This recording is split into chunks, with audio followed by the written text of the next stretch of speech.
نحمده ونصلي على رسوله الكريم اما بعد فاعوذ بالله من الشيطان الرجيم بسم الله الرحمن الرحيم رب اشرح لي صدري ويسر لي امري واحلل عقدة من لساني يفقهوا قولي.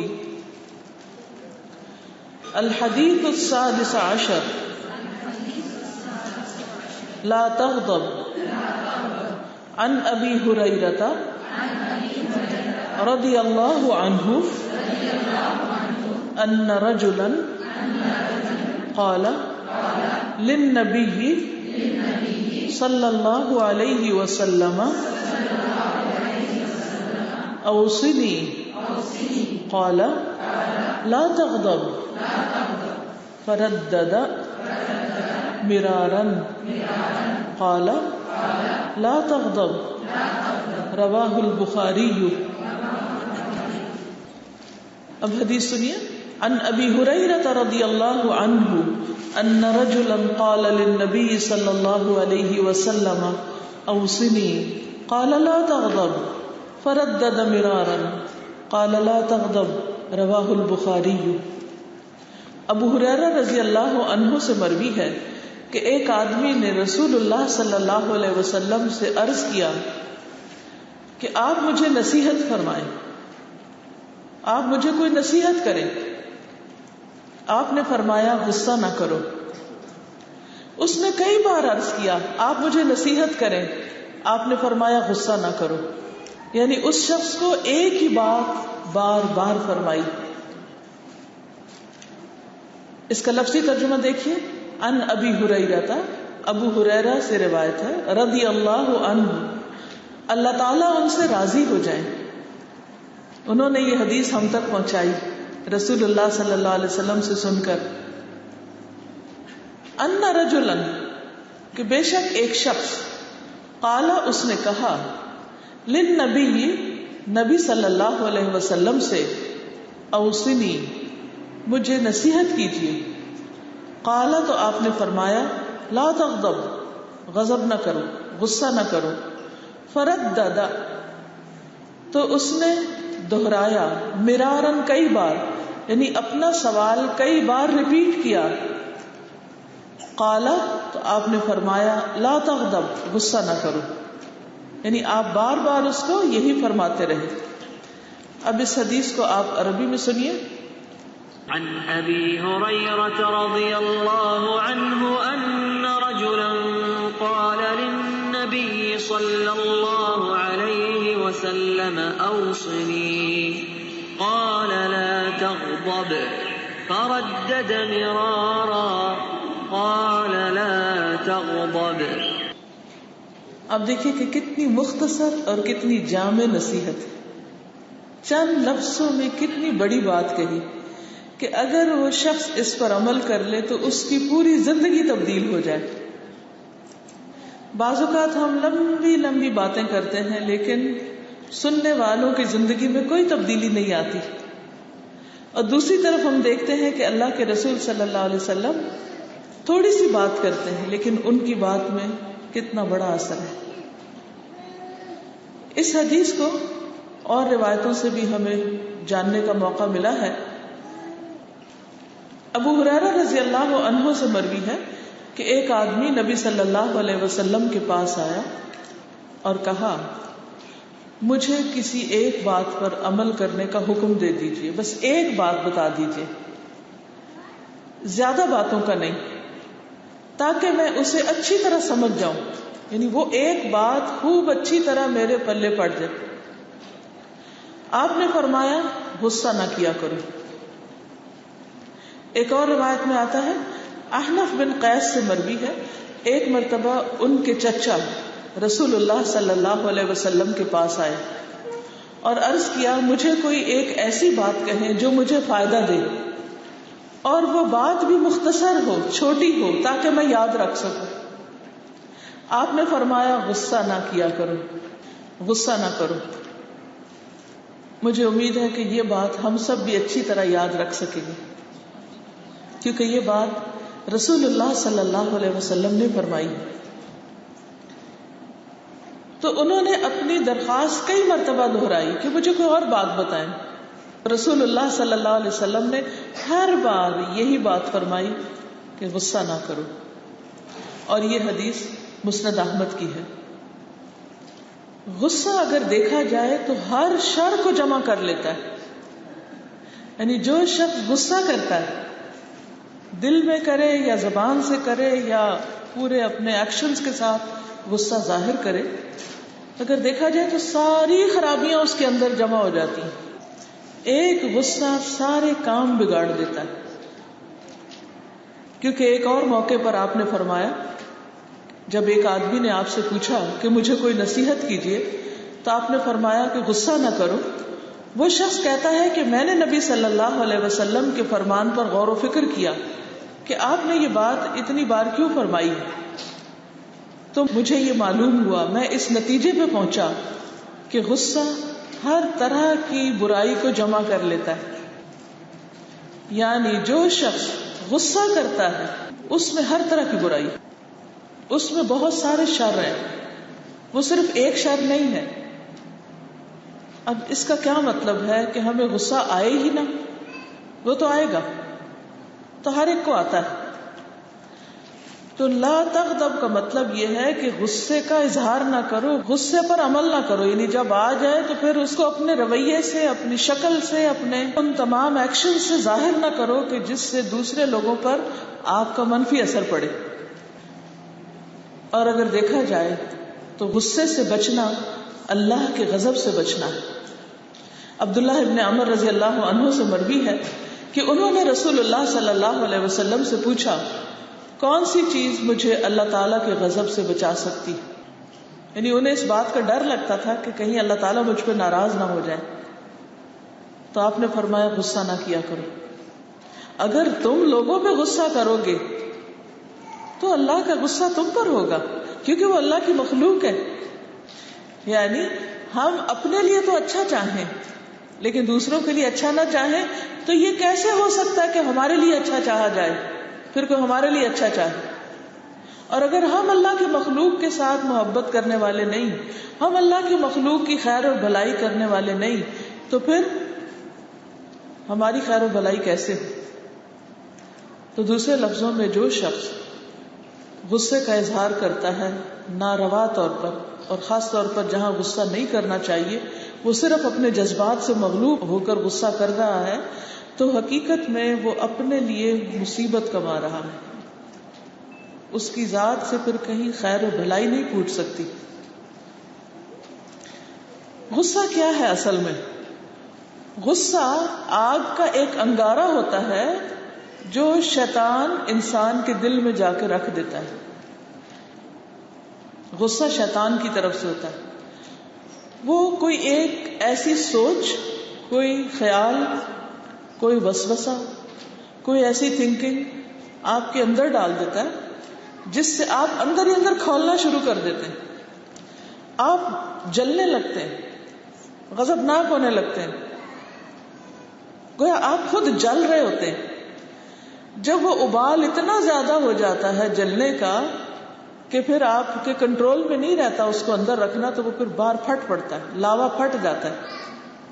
جیسے اگر دیکھا جائے تو زمین کے پیٹ میں بھی آگ بھری ہوئی ہے نا، لاوا ہے نا اندر، تو پھر وہ کیا ہوتا ہے کہ وہ اندر ابلتا رہتا ہے، ابلتا رہتا ہے، ابلتا رہتا ہے. اور جہاں وہ دیکھتا ہے جس علاقے کو کہ یہاں سے کوئی جگہ بن رہی، کوئی کریک آ رہے ہیں، تو وہ باہر نکل آتا ہے. اور جب لاوا باہر نکلتا ہے تو پھر کیا ہوتا ہے؟ نہ درختوں کو چھوڑتا، نہ انسانوں کو، نہ حیوانوں کو، نہ گھروں کو، نہ آبادیوں کو، نہ اچھے کو، نہ برے کو، سب کے اوپر چھا جاتا ہے. تباہی تباہی. تو کسی بھی جلی ہوئی چیز کا انجام دیکھیں کیا ہوتا ہے. درخت جل جائے تو کیا ہوتا ہے؟ اس سے کچھ نکلے گا، کچھ پھوٹے گا؟ کچھ نہیں. کوئی گھر جل جائے خدا نہ خواستہ، کچھ بچے گا اس میں؟ کوئی کاغذ جل جائے، کوئی کپڑا جل جائے، کچھ بھی جل جائے، نتیجہ کیا ہے؟ کچھ بھی نہیں. اسی طرح اگر انسان جل رہا ہے، ہر وقت جل رہا ہے، کبھی حسد میں جل رہا ہے، کبھی غصے میں جل رہا ہے، تو جلے ہوئے شخص سے خیر کیسے نکلے گی؟ وہ لوگوں تک خیر کیسے پہنچائے گا؟ وہ تو خود بھی خیر سے محروم ہوگا، کیونکہ جلتی ہوئی چیز پر اگر آپ کوئی اور چیز ڈالیں گے تو کیا ہوگا؟ ایک چیز جل رہی ہے نا، اور اگر آپ نے کچھ اس کے اوپر رکھا وہ بھی جل جائے گی،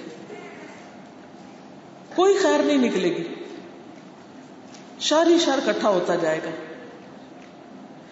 تو اس لیے یہ بڑی خطرناک چیز ہے جس سے انسان کے دین، ایمان، اخلاق، تعلقات، رشتے، ہر چیز تباہ و برباد ہو کے رہ جاتی.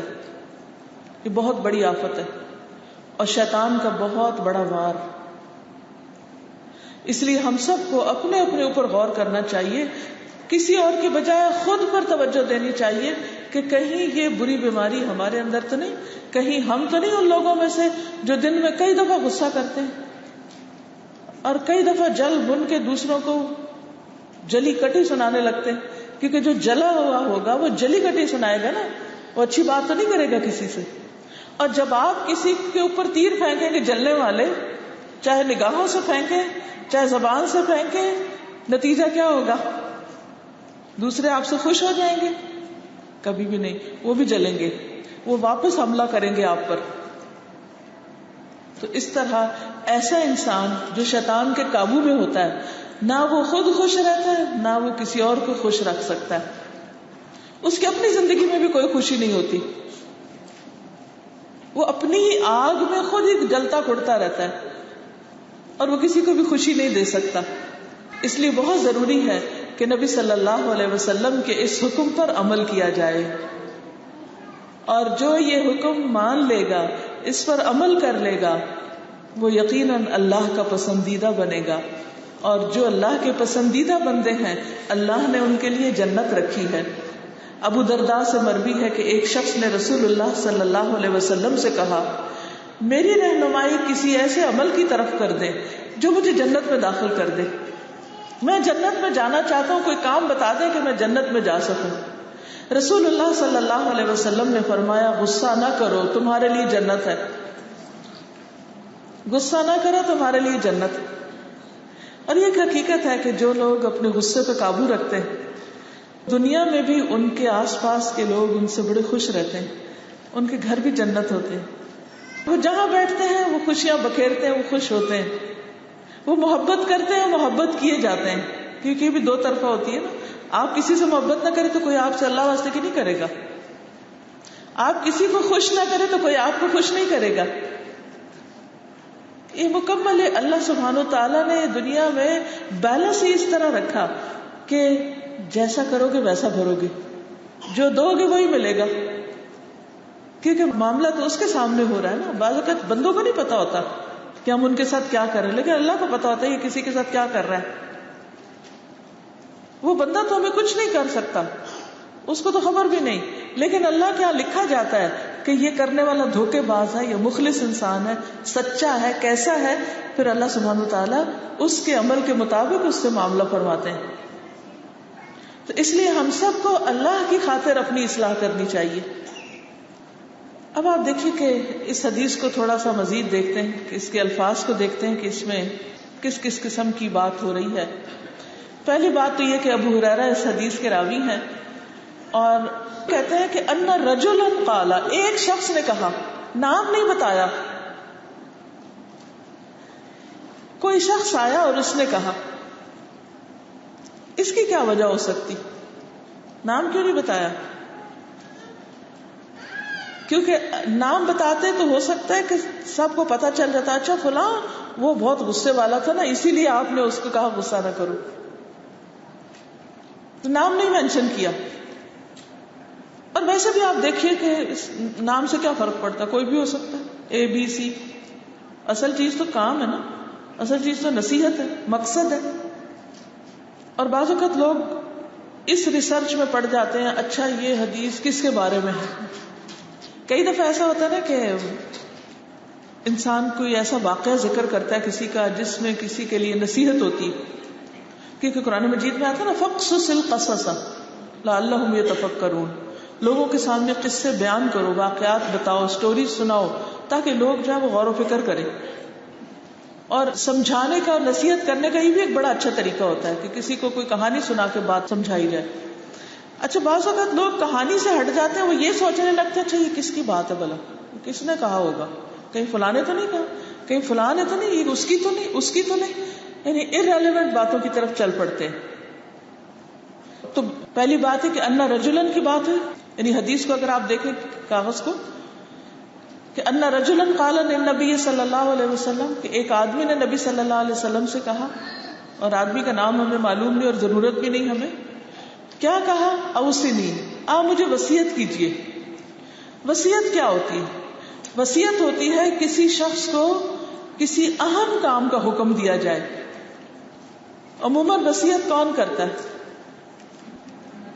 وصیت تو سب کو ہی کرنی چاہیے، لیکن عموماً توجہ زیادہ وہ دیتے ہیں اس حکم پر جو سمجھتے ہیں کہ اب ہم بوڑھے ہو گئے ہیں یا فوت ہو جائیں گے، کوئی بیمار ہو جاتا ہے، یہ کوئی اور ان کو مسئلہ ہوتا ہے. تو اب مثلاً آپ کے گھر میں آپ کی والدہ ہیں، بزرگ ہو گئی ہیں، ان کے پاس کچھ زیور ہے، کچھ کپڑا ہے، کچھ زمین ہے، کچھ ان کی روزمرہ کی چیزیں ہیں. اگر وہ وصیت کریں گی تو کیا کریں گی؟ گولڈ کے بارے میں کریں گی یا سرمے دانی کے بارے میں کریں گی؟ گولڈ کے بارے میں کریں گی، کیونکہ گولڈ زیادہ امپورٹنٹ چیز ہے کہ اس کے بارے میں بتایا جائے کہ اس کا کرنا کیا ہے، اس میں سے کوئی صدقہ کرنا ہے یا تقسیم کرنا ہے، کیا کرنا ہے. وراثت تو خیر خود ہی تقسیم ہو جاتی ہے، لیکن وصیت وغیرہ کے لیے جو کسی صدقہ جاریہ کے کام میں لگانا ہو یا صدقہ کرنا ہو یا کسی رشتہ دار کو دینا ہو یا کوئی قرضہ دینا ہو، تو وصیت ہوتی ہے کسی اہم کام کا حکم دینا، کسی امپورٹنٹ چیز کے بارے میں بتانا. اب یہاں پر نبی صلی اللہ علیہ وسلم کو اس نے کہا کہ آپ مجھے، یعنی یہ نہیں کہا نصیحت کیجیے، تو اردو میں ترجمہ کریں، اس نے کہا اوصنی، مجھے کوئی تاکیدی حکم دیں، کوئی امپورٹنٹ بات بتائیں، کوئی اہم چیز بتائیں. تو آپ نے فرمایا لا تغضب، غصہ نہ کرو، غضب نہ کرو. غضب کی وضاحت نبی صلی اللہ علیہ وسلم نے یہ فرمائی ہے کہ یہ ایک آگ کا انگارہ ہے. غضب کیا ہے؟ غصہ کیا ہے؟ آگ کا ایک انگارہ ہے. انگارہ کا پتہ کیا ہوتا ہے؟ برننگ کول جو ہوتا ہے نا، جب آپ یہ کرتے ہیں نا باربیکیو یا اسموک کرتے ہیں چیزوں کو، تو جی کوئلہ جس کو بولتے ہیں، تو یہ برننگ کول جو ہے وہ آپ لکڑیوں کے ڈھیر میں رکھ دیتے ہیں. پھر کیا ہوتا ہے اس کے بعد؟ ایک کول پہلے اس سے اسموک اٹھتا ہے، پھر تھوڑا تھوڑا فلیم اٹھتا ہے، پھر اس کے بعد اس جتنی لکڑیاں ہوتی ہیں آس پاس سب کو بھڑکا کے جلا دیتا ہے. تو اٹس لائک اے برننگ کول جو انسان کے دل میں رکھ دیا جاتا ہے، یہاں آ جاتا ہے، جلنے لگتا ہے انسان. کون رکھتا ہے؟ دشمن. کون سا دشمن؟ شیطان. کیونکہ جب ہمارے اندر اللہ کا ذکر نہیں ہوتا، اللہ کی یاد نہیں ہوتی، تو وہ گھس جاتا ہے اندر. تو فرمایا کہ یہ آگ کا ایک انگارہ ہے جس کو شیطان ابن آدم کے دل میں ڈال دیتا ہے تو دل جوش کھانے لگتا ہے. اسی وجہ سے، اسی آگ کی وجہ سے آدمی کا چہرہ لال ہو جاتا ہے، آنکھیں لال ہو جاتی ہیں، منہ لال ہو جاتا ہے، اس کی رگیں پھول جاتی ہیں. یہ جو گردن کی رگیں ہوتی ہیں نا، اور بعض اوقات یہاں سے بھی اور بعض اوقات یہاں سے بھی وہ رگ پوری نظر آنے لگتی ہے، اتنا بی پی ہائی ہو جاتا ہے. بعض اوقات اس کے رونگٹے کھڑے ہو جاتے ہیں، پوری باڈی جو ہے اس کی کانپنے لگتی ہے غصے کی وجہ سے. تو یہاں رسول اللہ صلی اللہ علیہ وسلم کی مراد کیا ہے؟ کیا آپ کا مقصد یہ تھا کہ اسے غصہ آنا ہی نہیں چاہیے، یعنی شیطان نے اگر کوئلہ رکھ دیا اندر، یا آپ کا مطلب یہ تھا کہ اس کے بعد اس کو بجھانا چاہیے، کنٹرول کرنا چاہیے اور بھڑکنا نہیں چاہیے اس کو؟ کیا مطلب؟ بھڑکنا نہیں چاہیے، کنٹرول کر لینا چاہیے. ایک ہوتا ہے چھوٹی سی سپارک نکل کے کسی جگہ سے اڑ کے کسی کا کپڑے پہ جا پڑتی ہے چیز پہ، تو آپ کیا کرتے ہیں؟ فوراً ہٹا دیتے ہیں اس کو، کیونکہ اگر آپ اس کو چھوڑ دیں تو کیا ہوگا؟ وہ بڑھ جائے گی، آگ زیادہ ہو جائے گی. اور اگر آپ کنٹرول کر لیں گے تو وہ جگہ تو تھوڑی سی جلے گی لیکن باقی سب کچھ بچ جائے گا. اسی طرح جب انسان اپنے غصے پر قابو پا لیتا ہے تو اس کا فائدہ کیا ہوتا ہے کہ وہ تھوڑی دیر تو دل جلتا ہے لیکن آگ بھڑکتی نہیں، زیادہ اور چیزوں کو نہیں جلاتی، صرف دل کو اس حصے تک اثر کرتی اور بس بات ختم، معاملہ جلدی حل ہو جاتا ہے. کیونکہ شیطان انسان کا دشمن ہے اور انسان ہر وقت الرٹ نہیں رہ سکتا. بہت دفعہ انسان غافل ہو جاتا ہے، لیزی ہو جاتا ہے، سست ہو جاتا ہے، یا دنیا کی کوئی محبت اس کے دل پہ چھا جاتی ہے. تو جو ہی انسان اللہ سے غافل ہوتا ہے، اللہ کے ذکر سے غافل ہوتا ہے، شیطان فوراً آ کے حملہ کر دیتا ہے، کوئی نہ کوئی خیال ہمارے دل میں ڈال دیتا ہے، پھر وہ اندر بیٹھ جاتا ہے، پھر وہ وہاں سے کام خراب ہو جاتا ہے. تو اس میں آپ دیکھیے کہ جب یہ کہا گیا کہ لا تغضب، غصہ نہ کرو، تو مطلب یہ ہے کہ جب تمہارے اندر یہ جلن پیدا ہو جائے، ایسی کیفیت پیدا ہو جائے، تو پھر کیا کرو؟ صبر کرو، انتظار کرو، جلدی نہ کرو. لیکن ہم سب سے زیادہ جلدی کس وقت کرتے ہیں؟ ہم عام طور پر سوچ سمجھ کے بولتے ہیں، لیکن جب غصہ ہوتا ہے تو پھر کیسے بولتے ہیں؟ ایک دم بولتے ہیں. اور وہ بولتے بھی آرام سے نہیں کہ تھوڑا سا بول کے بس کر دیں. پھر جب تک وہ سارا ٹھنڈا نہ ہو جائے، سارا لاوا باہر نہ آ جائے، چپ بھی نہیں کرتے. کوئی چپ کرائے تو اس میں بھی غصہ ہونے لگتا، تم پیچھے ہٹ جاؤ، تم مت مجھے کچھ کہو، آج مجھے خبر لینے دو. اچھا آپ سب کچھ کر لیتے ہیں، لاوا بھی باہر آ گیا، خبر بھی لے لی، سب کچھ، اب کیا ہوا؟ ہر چیز تباہ و برباد، ریلیشن شپ خراب، تعلقات خراب، اپنا دل الگ خراب. نہ اب نماز میں دل لگ رہا ہے، نہ کوئی قرآن پڑھنے میں دل لگ رہا ہے، نہ اور نیکی کے کاموں میں، دماغ الگ مشغول، ایک الگ ایک عجب آفت. یہی تو چاہا تھا آپ کے دشمن نے کہ آپ کو تباہ و برباد کرے، اور وہ کر کے چلا گیا. تو کیا ہی اچھا ہوتا کہ اگر پہلے ہی لمحے جب پتا چل گیا کہ شیطان نے وار کر دیا ہے، دشمن کا گولا آ گرا ہے، تو پھر کیا کرے انسان؟ اس کو فوراً اس آگ کو قابو پانے کی کوشش کرے، اسے بھڑکنے نہ دے. اور آپ دیکھیے کہ کوئی بھی عقل مند انسان اگر کسی بھی چیز کو تھوڑی سی بھی آگ لگ جاتی ہے تو فرسٹ ریئیکشن کیا ہوتا ہے کہ اس کو قابو پاؤ. یعنی باہر لگنے والی، اندر والی آگ کی بات نہیں میں کری، باہر لگنے والی آگ پر ہمارا ریئیکشن یہ ہوتا ہے اس کو کنٹرول کرو، کنٹرول کرو، پانی ڈالو، کپڑا ڈالو، مٹی ڈالو، کچھ ڈالو، ہر جگہ سیفٹی کے مختلف میجرز لیے گئے ہوتے ہیں اور اس کو کنٹرول کیا جاتا ہے. یا پھر ایٹ لیسٹ اس ایریے میں نہ رہو، کیونکہ آگ لگتی ہے تو صرف آگ کے شعلے میں اس کا اسموک بھی بڑا خراب ہوتا ہے. لیکن عجب بات ہے کہ جب دل میں شیطان آ کے آگ بھڑکاتا ہے تو ہم سارے اصول قاعدے بھول جاتے ہیں اور ہم جو دل میں آئے بولنا شروع کر دیتے ہیں. حاصل کیا ہوا؟ نقصان ہی نقصان. اب آپ دیکھیے کہ صحابہ کا طریقہ کیا ہوتا تھا کہ وہ ایسا سوال کرتے تھے کہ جو انہیں فائدہ دیتا تھا، اور پھر وہ سوال اس لیے کرتے تھے کہ اس پر عمل کر سکیں. وہ اس لیے نہیں کہ بس صرف پوچھتے رہیں. یہ ایسا ہی ہے کہ جیسے آپ ایک ڈاکٹر کے پاس جاتے ہیں اور اسے کہتے ہیں میں بیمار ہوں، میرا علاج کرو. وہ آپ کے سارے ٹیسٹ وغیرہ کرتا ہے، آپ کو ڈائگنوز کرتا ہے، آپ کو دوا لکھ دیتا ہے. آپ کیا کریں؟ دوا جو پرسکرپشن اس نے لکھی ہے وہ گھر لا کے یا رستے میں پھاڑ پھوڑ کے پھینک کے آ جائے، یا اس کو ایک طرف ڈال دیں یا رکھ دیں، یا یہ کہ چلو دوائی بھی لے آئیں لیکن پڑی رکھائی نہ. کیا آپ ٹھیک ہو جائیں گے؟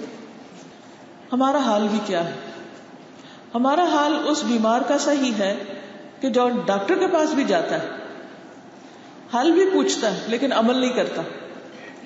وہ دوا کھاتا نہیں ہے کیونکہ دوا کڑوی ہے، دوا پینفل ہے، مزے کی نہیں ہے، کیونکہ دوا تو ایسی ہی ہوتی. اسی طرح آپ دیکھیے کہ یہاں پر صحابی نے ایک دفعہ پوچھا، آپ نے پھر وہی بات فرمائی، پھر وہی، حتیٰ کہ وہ خاموش ہو گیا، کیونکہ اس شخص کا علاج اسی میں تھا کہ اس کو یہی بتایا جائے کہ غصہ نہ کرو. اور یہ ایک اہم قاعدہ ہے، کیونکہ اچھا ڈاکٹر وہی ہوتا ہے جو مریض کو اس کی مرض کے مطابق دوائی دے. یہ نہیں کہ بیماری اس کا کوئی ہے اور علاج کچھ اور بتایا جائے. اس سے کیا ہوگا؟ اس سے بیماری بڑھ سکتی. اور اس میں آپ دیکھیے کہ ڈاکٹر بھی کئی قسم کے ہوتے ہیں. کچھ ڈاکٹر ہوتے ہیں جو صرف اوپر کی سمٹمز کو دیکھ کے چھوٹی موٹی دوا دے دیتے ہیں. کچھ اوپر کی باتوں کو دیکھ کے دوا نہیں دیتے, وہ پورا پہلے اس کو ڈگ کرتے ہیں کہ مسئلہ کیا ہے. کچھ ایسے ہوتے ہیں جیسے حکیم وغیرہ ہوتے ہیں, وہ نبض دیکھتے ہی پہچان جاتے ہیں کہ بیمار کے اندر کیا ہے, تھوڑی دیر میں ان کو سارا پتہ چل جاتا ہے. اور جو جتنا تجربہ کار ہوتا ہے اس کو اتنی جلدی پتہ چلتا ہے. اب کسی بھی حکیم, ڈاکٹر, کسی بھی عالم اسکالر کے پاس جانے کا فائدہ تبھی ہوتا ہے جب انسان واقعی اپنی اصلاح چاہتا ہو. اور یہاں پر صحابہ جو تھے وہ فوراً عمل کرتے تھے. اب آپ دیکھیے کہ یہاں پر آپ صلی اللہ علیہ وسلم نے غصے کے بارے میں فرمایا, لیکن بعض اوقات کچھ اور لوگوں نے جب پوچھا تو آپ نے ان کو دوسری نصیحتیں کی. اس سے نبی صلی اللہ علیہ وسلم کی حکمت پتہ چلتی, اور اس سے یہ بھی پتہ چلتا ہے کہ ایک ہی نسخہ سب پر فٹ نہیں ہوتا, یا ایک نسخہ سب کو فائدہ نہیں دیتا, ایک لباس سب پہ فٹ نہیں آتا, ایک خوراک سب کے فائدے کی نہیں ہوتی, ہر ایک کے لیے الگ چیز ہوتی. اب مجھے آپ تھوڑے سے بتائیں گے غصے کے کیا کیا نقصان ہوتے ہیں پریکٹیکل مثالوں سے. مثلاً میں ایک مثال آپ کو دے دیتی ہوں. غصے سے بعض اوقات اچھے بھلے ہنستے کھیلتے گھر برباد ہو جاتے ہیں. شوہر غصے میں بیوی کو طلاق دے دیتا ہے, یہ کتنا بڑا نقصان ہے, گھر برباد ہو گیا. اکثر لوگ جب طلاق کا فتویٰ پوچھنے آتے ہیں نا تو وہ کہتے ہیں اصل میں شوہر کو بڑا غصہ آ گیا تھا تو اس نے طلاق کہہ دی. تو میں کہتی ہوں کبھی کوئی پیار میں بھی طلاق کہتا ہے, کوئی محبت میں تو نہیں دیتا, غصے میں ہی دیتا, کیونکہ ان کا مقصد یہ ہوتا ہے کہ اچھا اگر غصے میں دی تو اس کو ریورس کر دیا جائے. اور کیا ہوتا ہے غصے کی وجہ سے؟ کوئی اپنا سوچے کہ کہیں آپ کو نقصان ہوا ہو غصے کی وجہ سے. قتل غصے کی وجہ سے ہوتے ہیں. بچوں پہ غصے کے بڑے برے اثرات پڑتے ہیں, ان کی شخصیت مسخ ہو کے رہ جاتی ہے. غصہ کرنے کے بعد دل ٹھنڈا نہیں ہوتا, پھر بعد میں اور باتیں یاد آتی ہیں, وہ دوبارہ بھڑکنے لگتا ہے کہ اچھا یہ بھی کہہ دیتے, یہ بھی کہہ دیتے. یا پھر یہ کہ اگر سب کچھ ہی کہہ لیا تو تب پھر دوسری بے چینی لگ جاتی کہ کیوں کہا. غصہ عقل کا دشمن, عقل ماری جاتی ہے انسان کی, اور انسان بالکل بچوں جیسی, بچوں سے بھی خراب حرکتیں کرنے لگتا ہے, شیطان بن جاتا ہے. اپنی ہی ہیلتھ پر افیکٹ ہوتا ہے. بہت سے آپ کی نیکیاں, احسان, سب سے بڑی بات یہ کہ آپ کا امیج خراب ہو جاتا ہے. انسان اپنے امیج کے بارے میں کتنا کانشیس ہوتا ہے, لباس بڑے سوچ سمجھ کے پہنتا ہے, اپنے اس کی چوائس میں گھنٹوں لگاتا ہے, سلائی میں اتنا وقت لگاتا ہے, اپنے آپ کو ڈیکوریٹ کرنے میں. آپ دیکھیے کہ خواتین کے مال یا بجٹ کا ایک بڑا حصہ کس میں جاتا ہے؟ کپڑے خریدنے میں, سلوانے میں, میک اپ خریدنے میں, کرنے میں, ایکسرسائز, فٹنس, ہر چیز کا کیوں خیال رکھتے ہیں؟ کس کی خاطر؟ امیج کی خاطر, ہے نا, کہ امیج اچھا ہو جائے. لیکن جب آپ ایک غصہ کرتے ہیں تو آپ کا امیج کدھر جاتا ہے؟ امیج کا کیا ہوتا ہے؟ کوئی امیج نہیں رہتا, سب ٹوٹ ٹوٹ جاتا ہے. ایک شخص آپ سے شدید محبت کرتا ہو لیکن آپ اس پر ناروا غصہ شروع کر دیں, صرف یہ سوچ کے چونکہ یہ مجھ سے محبت کرتا ہے اس لیے اس کو میرا غصہ سہ لینا چاہیے. کیا واقعی پھر آپ کے پاس کوئی گارنٹی ہے کہ وہ محبت آپ کے لیے باقی رہے کسی کے دل میں؟ آپ صرف اپنے کو نہیں جلاتے, دوسرے کے دل میں آپ کے لیے جو محبت اور قدر ہوتی ہے اس کا بھی بیڑا غرق کر دیتے ہیں, اس کا بھی ستیہ ناش کر دیتے ہیں کہ دوسرا بھی ایک انسان ہے, وہ مفت میں آپ سے محبت نہیں کرتا. محبت دے تو محبت ملتی ہے, اور اگر آپ غصہ دے رہے ہیں تو محبت نہیں ملے گی. آپ کا غصہ دوسرے کے دل میں آپ کی محبت کو بھی ختم کر دے گا, جلا کے راکھ کر دے گا. غصے میں انسان کی اصل شخصیت سامنے آ جاتی ہے, کیونکہ وہ غصے سے باقی جو خول چڑھا تھا نا وہ سب ٹوٹ پھوٹ جاتا ہے, تو وہ جو اصل ہوتا ہے نا وہ باہر آ جاتا ہے. اور کوئی بات سوچیے, یہ مثالیں اس لیے میں دے رہی ہوں تاکہ ہم نقصان کا ذرا اندازہ لگا لیں, کیونکہ بعض اوقات ہم کوئی بزنس کرنے لگتے ہیں, اگر ہمیں کوئی پہلے سے بتا دے نا یہ نقصان ہوگا تو انسان باز آ جاتا ہے کہ میں تو یہاں کبھی بھی انویسٹ نہیں کروں گی, اس کام کو تو ہاتھ نہیں لگاؤں گا, اس کے تو قریب نہیں جاؤں گا. بعض اوقات ایسا ہوتا ہے کہ انسان غصہ کرتا ہے اور اس کو کچھ شیطان مزہ دلاتا ہے نا غصہ کرنے سے, اور دوسرے بےچارے کمزور ہونے کی وجہ سے یا شرم کی وجہ سے چپ ہو جاتے ہیں, آگے سے ری ایکشن نہیں کرتے کوئی.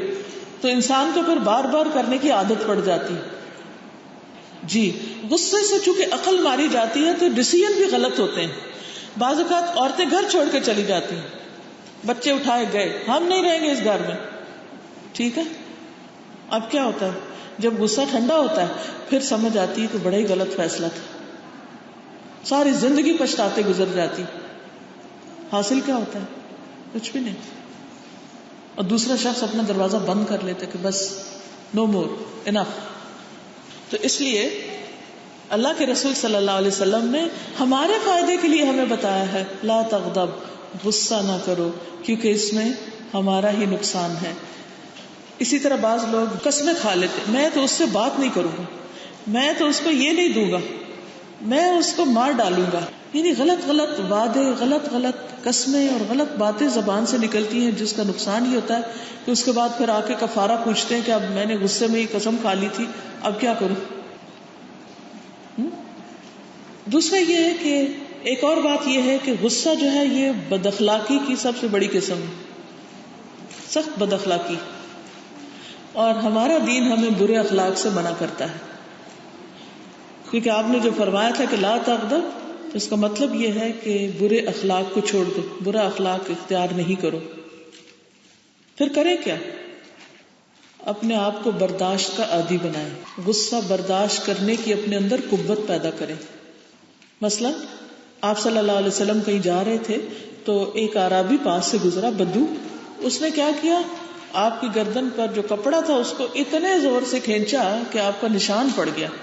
کبھی ہوتا نا, آپ کو بھی کبھی تجربہ ہوا ہوگا, بچے نے یا کسی نے آپ کو دوپٹہ کھینچ دیا تو کئی دن تک یہاں گردن جلتی رہی. لیکن آپ نے کیا کیا تھا, آپ اس کی طرف دیکھ کے مسکرا رہے تھے. کیا آپ کو غصہ نہیں آیا ہوگا؟ ذرا تھوڑا سا تجربہ کریں, ایک دوسرے کا ذرا سا سکارف کھینچے. یہ ابھی تو بڑے پیار سے کھینچ رہے ہیں. کیسا فیل ہوتا ہے اگر کوئی آپ کو دوپٹہ بھی کھینچ دے یا کوئی کپڑا کھینچ دے, تو آپ انسٹنٹ ریاکشن کیا ہوتا ہے, یہ کیا کیا, ایک دم غصے سے گھورنے لگتے ہیں آپ اس کو, واٹس دس. حتیٰ کہ اپنے بچے کو بھی آپ نہیں چھوڑتے, معاف نہیں کرتے, آپ اس کے ہاتھ سے چیز کھینچ لیتے ہیں. یعنی آپ کو بھی جواباً غصہ آ جاتا ہے, تو یہ کیا. لیکن نبی صلی اللہ علیہ وسلم نے کیا کیا, جب اس اعرابی نے اتنے زور سے چادر کھینچی کہ آپ کو نشان پڑ گیا, آپ نے اس کو دیکھ کے مسکرا دیا. آپ کیسے مسکرا پڑے, کیسے پاسبل ہوا یہ؟ تو آپ صلی اللہ علیہ وسلم مسکرا دیے. اگر کوئی اور ہوتا آپ کی جگہ تو سوال ہی پیدا نہیں ہوتا کہ اس کو غصہ نہ آتا. تو اگر ہم رسول اللہ صلی اللہ علیہ وسلم کے اسوہ حسنہ پر چلیں تو ہمارے اندر بہترین قوت برداشت پیدا ہو سکتی, کیونکہ آپ بھی ایک انسان تھے. اور آپ اگر غصہ برداشت کر سکتے ہیں تو انشاءاللہ ہم بھی کوشش کریں تو برداشت کر لیں گے, کنٹرول کر لیں گے. اسی لیے تو آپ نے فرمایا کہ نہیں کرو. اگر یہ ممکن نہ ہوتا تو آپ یہ نصیحت ہی نہ کرتے. اب دیکھیں کہ غصے کی کچھ قسمیں ہیں. نمبر 1 محمود غصہ, نمبر 2 مباح غصہ, نمبر 3 مذموم غصہ. مذموم. نمبر 1 محمود. محمود کا مطلب کیا ہے؟ پسندیدہ. کیونکہ اللہ نے کسی مقصد کے لیے غصہ ہمارے اندر رکھا ہے, وہ ہماری ذات کے لیے نہیں رکھا, بلکہ اللہ نے اس لیے رکھا ہے تاکہ ہم اسے صحیح جگہ پر استعمال کریں. اور وہ کون سا ہے؟ وہ غصہ جو اللہ کی خاطر کیا جائے, جب اس کی کوئی حد توڑی جائے. اور یہ ایمان کا حصہ ہے, کیونکہ جب غصے کی ایسی جگہ پر غصہ کرنے کے لیے غصہ نہیں کیا جائے گا تو اس سے ایمان کمزور ہو جائے گا, ایمان ختم ہو جائے گا. لیکن وہ غصہ بھی حد کے اندر, ٹھیک ہے نا, حد کے اندر, حد سے باہر نہیں. نبی صلی اللہ علیہ وسلم نے کبھی اپنی ذات کے لیے کسی سے بدلہ نہیں لیا, کبھی بھی. اگر آپ کو کوئی کچھ بھی کہتا تھا تو آپ جواب نہیں دیتے تھے اس کا. ہاں, اللہ کی حدود کے لیے آپ نے ناراضگی کا اظہار کیا. حضرت عائشہ کہتی ہے کہ رسول اللہ صلی اللہ علیہ وسلم نے اپنے ذاتی معاملے میں کبھی کسی سے بدلہ نہیں لیا, لیکن جب اللہ کی قائم کی ہوئی حد کو توڑا جاتا تو آپ بدلہ لیتے تھے. ابو ہریرہ رضی اللہ عنہ سے روایت ہے کہ رسول اللہ صلی اللہ علیہ وسلم ایک مرتبہ تشریف لائے تو ہم لوگ تقدیر پر بحث کر رہے تھے. تقدیر کیا ہوتا ہے؟ ڈیسٹنی. تقدیر کے ٹاپک پر بحث کر رہے تھے تو دیکھ کر رسول اللہ صلی اللہ علیہ وسلم غصے میں آ گئے, یہاں تک کہ آپ کا چہرہ سرخ ہو گیا, گویا آپ کے چہرے پر انار کے دانوں کا عرق نچوڑ دیا گیا, بالکل لال. لیکن یہ نہیں کہ آپ نے چیخنا شروع کر دیا یا کچھ نہیں, وہ آپ یعنی کہ ظاہر ہو رہا تھا, مگر اس کا اثر کیا تھا کہ آپ نے لوگوں کو ایک اچھی نصیحت کی. آپ نے فرمایا کیا تم لوگوں کو اس چیز کا حکم دیا گیا؟ کیا یہ دین ہے کہ تم تقدیر پہ بحث کرو؟ کیا میں اس لیے بھیجا گیا ہوں؟ تم لوگوں سے پہلے کی قومیں اس مسئلے میں بحث اور مباحثہ کرنے کی وجہ سے ہلاک ہوئی تھی. میں تم لوگوں کو قسم دیتا ہوں کہ اس مسئلے میں آئندہ بحث اور تکرار مت کرنا. آپ دیکھیے کہ اکثر لوگ تقدیر پہ بحث کر رہے ہوتے ہیں نا, کہ اچھا اگر اللہ نے سب کچھ لکھ دیا ہے تو پھر ہم کچھ بھی نہ کریں, یا ہمیں پھر کرنے کا کیا فائدہ, وغیرہ وغیرہ بہت سی باتیں کر رہے ہوتے ہیں. تو ان چیزوں کی بحث میں پڑھنا ہی ناپسندیدہ ہے. اللہ سبحانہ وتعالیٰ نے جو کیا وہ کسی پر ظلم نہیں کرتا, اور کسی کو اس نے ایسے حال میں نہیں رکھا کہ جس میں انسان نعوذ باللہ بے قصور اور اللہ سبحانہ وتعالیٰ کے اوپر کوئی الزامات, ایسا ہرگز نہیں. اللہ سبحانہ وتعالیٰ نے جو کچھ بھی کیا ہے اس کا ہر فیصلہ حکمت پر مبنی ہے, اور وہ بندوں پہ ظلم نہیں کرتا. پھر اسی طرح قرآن مجید کے ہوتے ہوئے تورات کو پڑھنا. ایک مرتبہ آپ کی محفل میں حضرت عمر تورات کی کاپی لے آئے اور پڑھ کے سنانے لگے, تو آپ صلی اللہ علیہ وسلم غصے میں آ گئے. آپ نے فرمایا خطاب کے بیٹے, کیا میں تمہارے پاس روشن پاک صاف شریعت لے کر نہیں آیا؟ اگر میرے بھائی موسیٰ علیہ السلام زندہ ہوتے تو وہ بھی مجھے فالو کرتے. تو جو کچھ رسول اللہ صلی اللہ علیہ وسلم لائے تھے وہ کافی تھا, وہ مکمل تھا. اس لیے آپ کے مجلس میں, آپ کے سامنے آپ کو کچھ اور بتانے اور پڑھانے کی ضرورت نہیں تھی. پھر اسی طرح امامت کراتے وقت لوگوں کا خیال نہ رکھنا, اس پر آپ نے ایک دفعہ ناراضگی کا اظہار کیا. ابو مسعود سے روایت ہے کہ ایک شخص نے رسول اللہ صلی اللہ علیہ وسلم سے شکایت کی کہ یا رسول اللہ, میں فجر کی نماز میں تاخیر کر کے اس لیے شریک ہوتا ہوں کہ فلاں شخص جو ہے وہ فجر کی نماز بہت لمبی کر دیتے ہیں. کسی کا ذکر کیا, آپ اس پر اس قدر غصے ہوئے کہ میں نے نصیحت کے وقت اس دن سے زیادہ غضبناک آپ کو کبھی بھی نہیں دیکھا. لیکن آپ کا غصہ ایسا نہیں تھا کہ جو آپ کی آواز میں جھلکے یا آپ کے رویے میں, صرف یہ ہے کہ آپ کی جو چہرے کے تاثرات تھے وہ بدل جاتے تھے, جس سے پتہ چل جاتا تھا کہ آپ خوش نہیں ہیں, آپ غصے میں ہیں. آپ نے فرمایا لوگوں, تم میں بعض لوگ لوگوں کو نماز سے دور کرنے کا ذریعہ ہیں, یعنی تم میں سے کچھ لوگ لوگوں کو نماز سے بھگا رہے ہیں. بس تم میں سے جو شخص امام بنے اسے ہلکی نماز پڑھنی چاہیے, اس لیے کہ اس کے پیچھے کمزور, بوڑھے اور ضرورت والے سبھی ہوتے ہیں, تو سب لوگ اتنی لمبی نمازیں نہیں پڑھ سکتے, اس لیے لوگوں کو لمبی نمازیں مت پڑھاؤ, اتنی پڑھاؤ جتنی وہ برداشت کر سکے. اسی طرح ایک شخص نے حالت حیض میں اپنی بیوی کو طلاق دے دی, یعنی کہ بیوی اس کی پیریڈز کی حالت میں تھی تو اس نے طلاق بول دی. تو عمر رضی اللہ تعالیٰ عنہ نے اس کے متعلق رسول اللہ صلی اللہ علیہ وسلم سے حکم دریافت کیا, تو آپ سخت ناراض ہوئے کہ تو اس نے ایسا کیوں کیا, یعنی اس شخص پہ ناراض ہوئے جس نے طلاق دی تھی. آپ نے فرمایا اس کو چاہیے کہ وہ رجوع کرے, اب پھر اس کو اپنے پاس رکھے یہاں تک کہ پاک ہو جائے, پھر حیض آئے, پھر پاک ہو, اس کے بعد اگر چاہے تو اس کو رکھ لے یا پھر طہر کی حالت میں طلاق دے. بس یہ ہے وہ عدت جس کے بارے میں اللہ نے حکم دیا ہے. اسی طرح صفائی ستھرائی کا خیال نہ رکھنے پر آپ ایک مرتبہ ناراض ہوئے. رسول اللہ صلی اللہ علیہ وسلم نے مسجد میں قبلے کی طرف ریت دیکھا, یعنی ناک کا جو ہوتا ہے نا اسٹف, وہ, تو آپ صلی اللہ علیہ وسلم سخت ناراض ہوئے, یہاں تک کہ آپ کا چہرہ سرخ ہو گیا. ایک انصاری خاتون کھڑی ہوئی, اس نے اس کو وہاں سے رگڑ کے صاف کیا اور اس کی جگہ خوشبو لگا دی. تو آپ نے فرمایا یہ کتنا عمدہ کام ہے, کتنا اچھا کیا اس عورت نے. ان باتوں سے کیا پتہ چلتا ہے کہ جائز باتوں پر اگر نبی صلی اللہ علیہ وسلم نے اپنی ذات کے لیے نہیں دین کے لیے غصہ کیا بھی تو اس کا اظہار کیسے کیا؟ ان ساری حدیثوں میں کیا چیز کامن ہے؟ آپ کا غصہ کہاں سے ظاہر ہوتا تھا؟ چہرے سے، بس ٹون سے یا پھر آپ کی ایسی حرکتوں سے نہیں کہ جس سے آپ اٹھائیں اور کچھ دے مارے اس شخص کو، یا کوئی اس کو نعوذ باللہ کوئی برا بھلا کہنا شروع کر دیں، نہیں، پھر بھی آپ نصیحت کرتے اور سمجھانے کا انداز ہوتا تھا. تو جو غصہ پسندیدہ بھی ہے اس میں بھی انسان کو صبر و تحمل سے کام لینا چاہیے. پھر اسی طرح زید بن ثابت کہتے ہیں کہ رسول اللہ صلی اللہ علیہ وسلم نے ایک حجرہ کھجور کی شاخ یا بوریے سے بنا لیا تھا. کھجور کی شاخ ہوتی ہے جیسے وہ ہٹس بنتی ہے نا، جس سے کھجور کے پتے جو سوکھ جاتے ہیں، ٹہنیاں، اس سے پھر بعض اوقات ہٹس کے اوپر اس کو رکھ کے تو کمرہ بنا لیتے ہیں. ایک بار رسول اللہ صلی اللہ علیہ وسلم نکلے اور جا کر اس میں نماز پڑھنے لگے تو لوگ بھی آپ کے ساتھ نماز پڑھنے لگے. پھر ایک رات دوسرے لوگ آ گئے لیکن آپ نہیں آئے. یعنی ایک دفعہ آپ پڑھنے لگے، لوگ آ گئے، اگلے دن آپ نہیں گئے اور آپ نے آنے میں دیر کر دی، آپ باہر تشریف نہیں لائے. تو لوگوں نے اپنی آواز بلند کی اور دروازے پر کنکریاں پھینکی، یعنی آپ کے دروازے پر کہ آپ باہر آ جائیں. تو آپ غصے کی حالت میں باہر آئے، یعنی آپ ناراض ہوئے. تو ان لوگوں سے رسول اللہ صلی اللہ علیہ وسلم نے فرمایا، تمہارے برابر اس طرح کرتے رہنے کی وجہ سے میں نے خیال کیا کہ کہیں یہ نماز تم پر فرض نہ ہو جائے.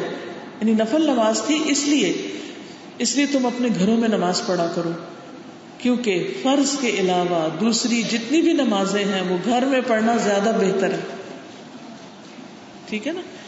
تو آپ صلی اللہ علیہ وسلم نے دین کے معاملات میں بھی بے صبری پر منع فرمایا. پھر اسی طرح بری چیز کو دیکھ کر غصہ آنا. جریر رضی اللہ عنہ کہتے ہیں، میں نے رسول اللہ صلی اللہ علیہ وسلم کو یہ فرماتے ہوئے سنا، جو کوئی ایسی قوم میں ہو جس میں اللہ کی نافرمانیاں کی جا رہی ہوں، ایسے گھر میں ہو اور وہ لوگ اس کو چینج کرنے پر قدرت بھی رکھتے ہوں، اس کے باوجود وہ اصلاح نہ کریں، تو اللہ تعالیٰ ان سب کو ان کے مرنے سے پہلے عذاب دے گا. تو جو چیزیں حرام ہو رہی ہوں، غلط ہو رہی ہوں، اگر آپ کے اندر ہمت ہو، آپ کے اندر طاقت ہو، تو کیا کرنا چاہیے؟ اس کو چینج کرنے کی کوشش کرنی چاہیے. مثلاً اپنے گھر کے اندر بعض اوقات آپ نے دیکھا ہوگا کہ یہ جاننے کے باوجود کہ جس گھر میں تصویر ہو وہاں فرشتے نہیں آتے، پتہ ہے سب، اس کے باوجود لوگ کیا کرتے ہیں؟ تصویروں سے گھر کی سجاوٹ کرتے ہیں، بت رکھے ہوئے ہوتے ہیں. اب کیوں نہیں پھینکتے؟ بھائی یہ بڑا مہنگا ہے، بڑا قیمتی ہے. کیا اللہ کی محبت اس سے زیادہ قیمتی نہیں؟ اللہ کی رحمت اس سے زیادہ ویلیوبل نہیں؟ ہم اس کو تو باہر رکھ رہے ہیں اور ان چیزوں کو گلے لگائے ہوئے اور سامنے لٹکائے ہوئے. کیا حاصل ہوگا؟ کیا ملے گا؟ اسی طرح اور بھی نافرمانی کے کام. پھر اسی طرح کسی کمزور کو مارنے پر نبی صلی اللہ علیہ وسلم نے غصہ کیا. ایک مرتبہ ایک شخص اپنے غلام کو مار رہا تھا تو آپ نے حکم دیا کہ اس کو آزاد کر دو، یعنی تم نے اس کے اوپر ظلم کیا، اب اس کا کفارہ یہ کہ اسی کو آزاد کرو. اس سے ایک بات یہ بھی پتہ چلتی ہے کہ اگر کبھی غصہ آ جائے اور ناروا ہو اور دوسرے پر زیادتی ہو جائے تو پھر اس سے معافی مانگ لینی چاہیے، یا پھر یہ ہے کہ اس کے بدلے کو صدقہ کرنا چاہیے، ایکسٹرا نیکی کرنی چاہیے، کیونکہ ایسا نہ ہو کہ وہ سب کیا کرایا ضائع ہو جائے. پھر اسی طرح ہلال بن یساف کہتے ہیں کہ ہم سوید بن مقرم ان کے گھر ٹھہرے ہوئے تھے، ان کے گھر رہ رہے تھے. ہمارے ساتھ ایک بڑی عمر کے شیخ بھی تھے جن کی طبیعت میں تیزی تھی، اور ان کے ساتھ ایک لونڈی تھی. تو اس شیخ نے اس لونڈی کے منہ پہ تھپڑ مار دیا. اس دن سوید رضی اللہ تعالیٰ عنہ اس قدر غصے میں آئے کہ میں نے اس سے پہلے انہیں کبھی غضبناک نہیں دیکھا تھا. انہوں نے کہا، کیا تم اتنے عاجز ہو اور اتنے کمزور ہو کہ اپنے آپ کو کنٹرول نہیں کر سکے تم،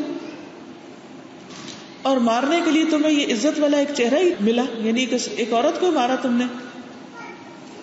تو وہ کہتے ہیں کہ مجھے وہ منظر یاد ہے کہ میں اولاد مقرن میں 7واں فرد تھا اور ہماری ایک ہی خادمہ تھی، یعنی ہم 7 بردرز تھے یا 7 پیپل تھے. ایک عورت تھی جو خدمت کرتی تھی. ہمارے ایک چھوٹے بچے نے اس کے چہرے پر تھپڑ مار دیا تو نبی صلی اللہ علیہ وسلم نے ہمیں حکم دیا کہ ہم اس کو آزاد کر دیں. یعنی بچے کے مارنے پر بھی آپ نے ناراضگی کا اظہار کیا. تو اس لیے ہمیں کوئی حق نہیں کہ ہم چھوٹی چھوٹی بات پر اپنے بچوں کی کھال ادھیڑنے بیٹھ جائیں اور ان کو خوب ماریں یا ان کے بال کھینچیں یا ان کے اوپر دروازے ماریں یا کچھ.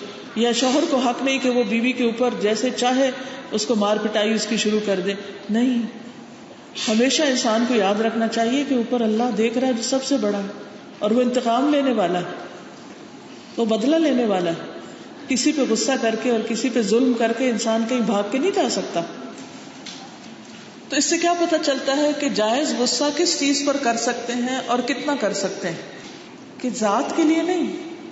اللہ کی حد توڑی جا رہی ہو، اللہ کی نافرمانی کی جا رہی ہو، کسی انسان پر ظلم کیا جا رہا ہو تو اس کو غصہ آنا چاہیے، لیکن اس غصے میں ظالم نہیں بن جانا چاہیے کہ آپ اتنا غصہ شروع کر دیں کہ وہ بات تو کہیں اور چلی جائے اور آپ کا غصہ جو ہے وہ ہر چیز نگل کے رکھ دے. اور غصے کے اظہار کا بھی ڈیسنٹ طریقہ ہونا چاہیے، نہ کہ انسان غصے میں پاگل ہو جائے اور پاگلوں جیسی حرکتیں شروع کر دے. اس وقت بھی عقل اتنی باقی رہے کہ انسان دوسرے کو حکمت کے ساتھ اچھی نصیحت کر سکے اور غصے کو برداشت کرے، انسان کو کنٹرول کرے. اور اگر انسان چاہے تو واقعی اللہ سبحانہ وتعالیٰ اس کو توفیق دیتا ہے کہ وہ کنٹرول کر لے. دوسری قسم ہے مباح غصہ. ایسی چیز پر غصہ کہ جس پر انسان کو پکڑ نہیں، انسان کے اوپر، انسان پر گناہ نہیں لکھا جاتا. وہ کون سا ہوگا؟ یعنی وہ کون سا غصہ ہے جس کے کرنے پر انسان کی پوچھ نہیں، یا اس کو پوچھا نہیں جائے گا، یا اس پر اللہ تعالیٰ ناراض نہیں ہوگا. چلیے میں آپ کو قرآن مجید کی، جب ان پر زیادتی ہوتی ہے تو وہ بدلہ لیتے ہیں، اور برائی کا بدلہ ویسی ہی برائی ہے، زیادہ نہیں. پھر جو کوئی معاف کر دے اور صلح کر لے اس کا اجر اللہ کے ذمہ ہے. وہ ظالموں کو قطعاً پسند نہیں کرتا، اور جو شخص ظلم ہونے کے بعد بدلہ لے تو اس پر کوئی الزام نہیں. یعنی مظلوم کو اللہ تعالیٰ نے حق دیا ہے کہ وہ ظالم سے بدلہ لے سکتا ہے، لیکن جتنا اس پہ ظلم ہوا اس کے برابر، اس سے زیادہ نہیں. یہ حق دیا گیا ہے، اس پر پکڑ نہیں.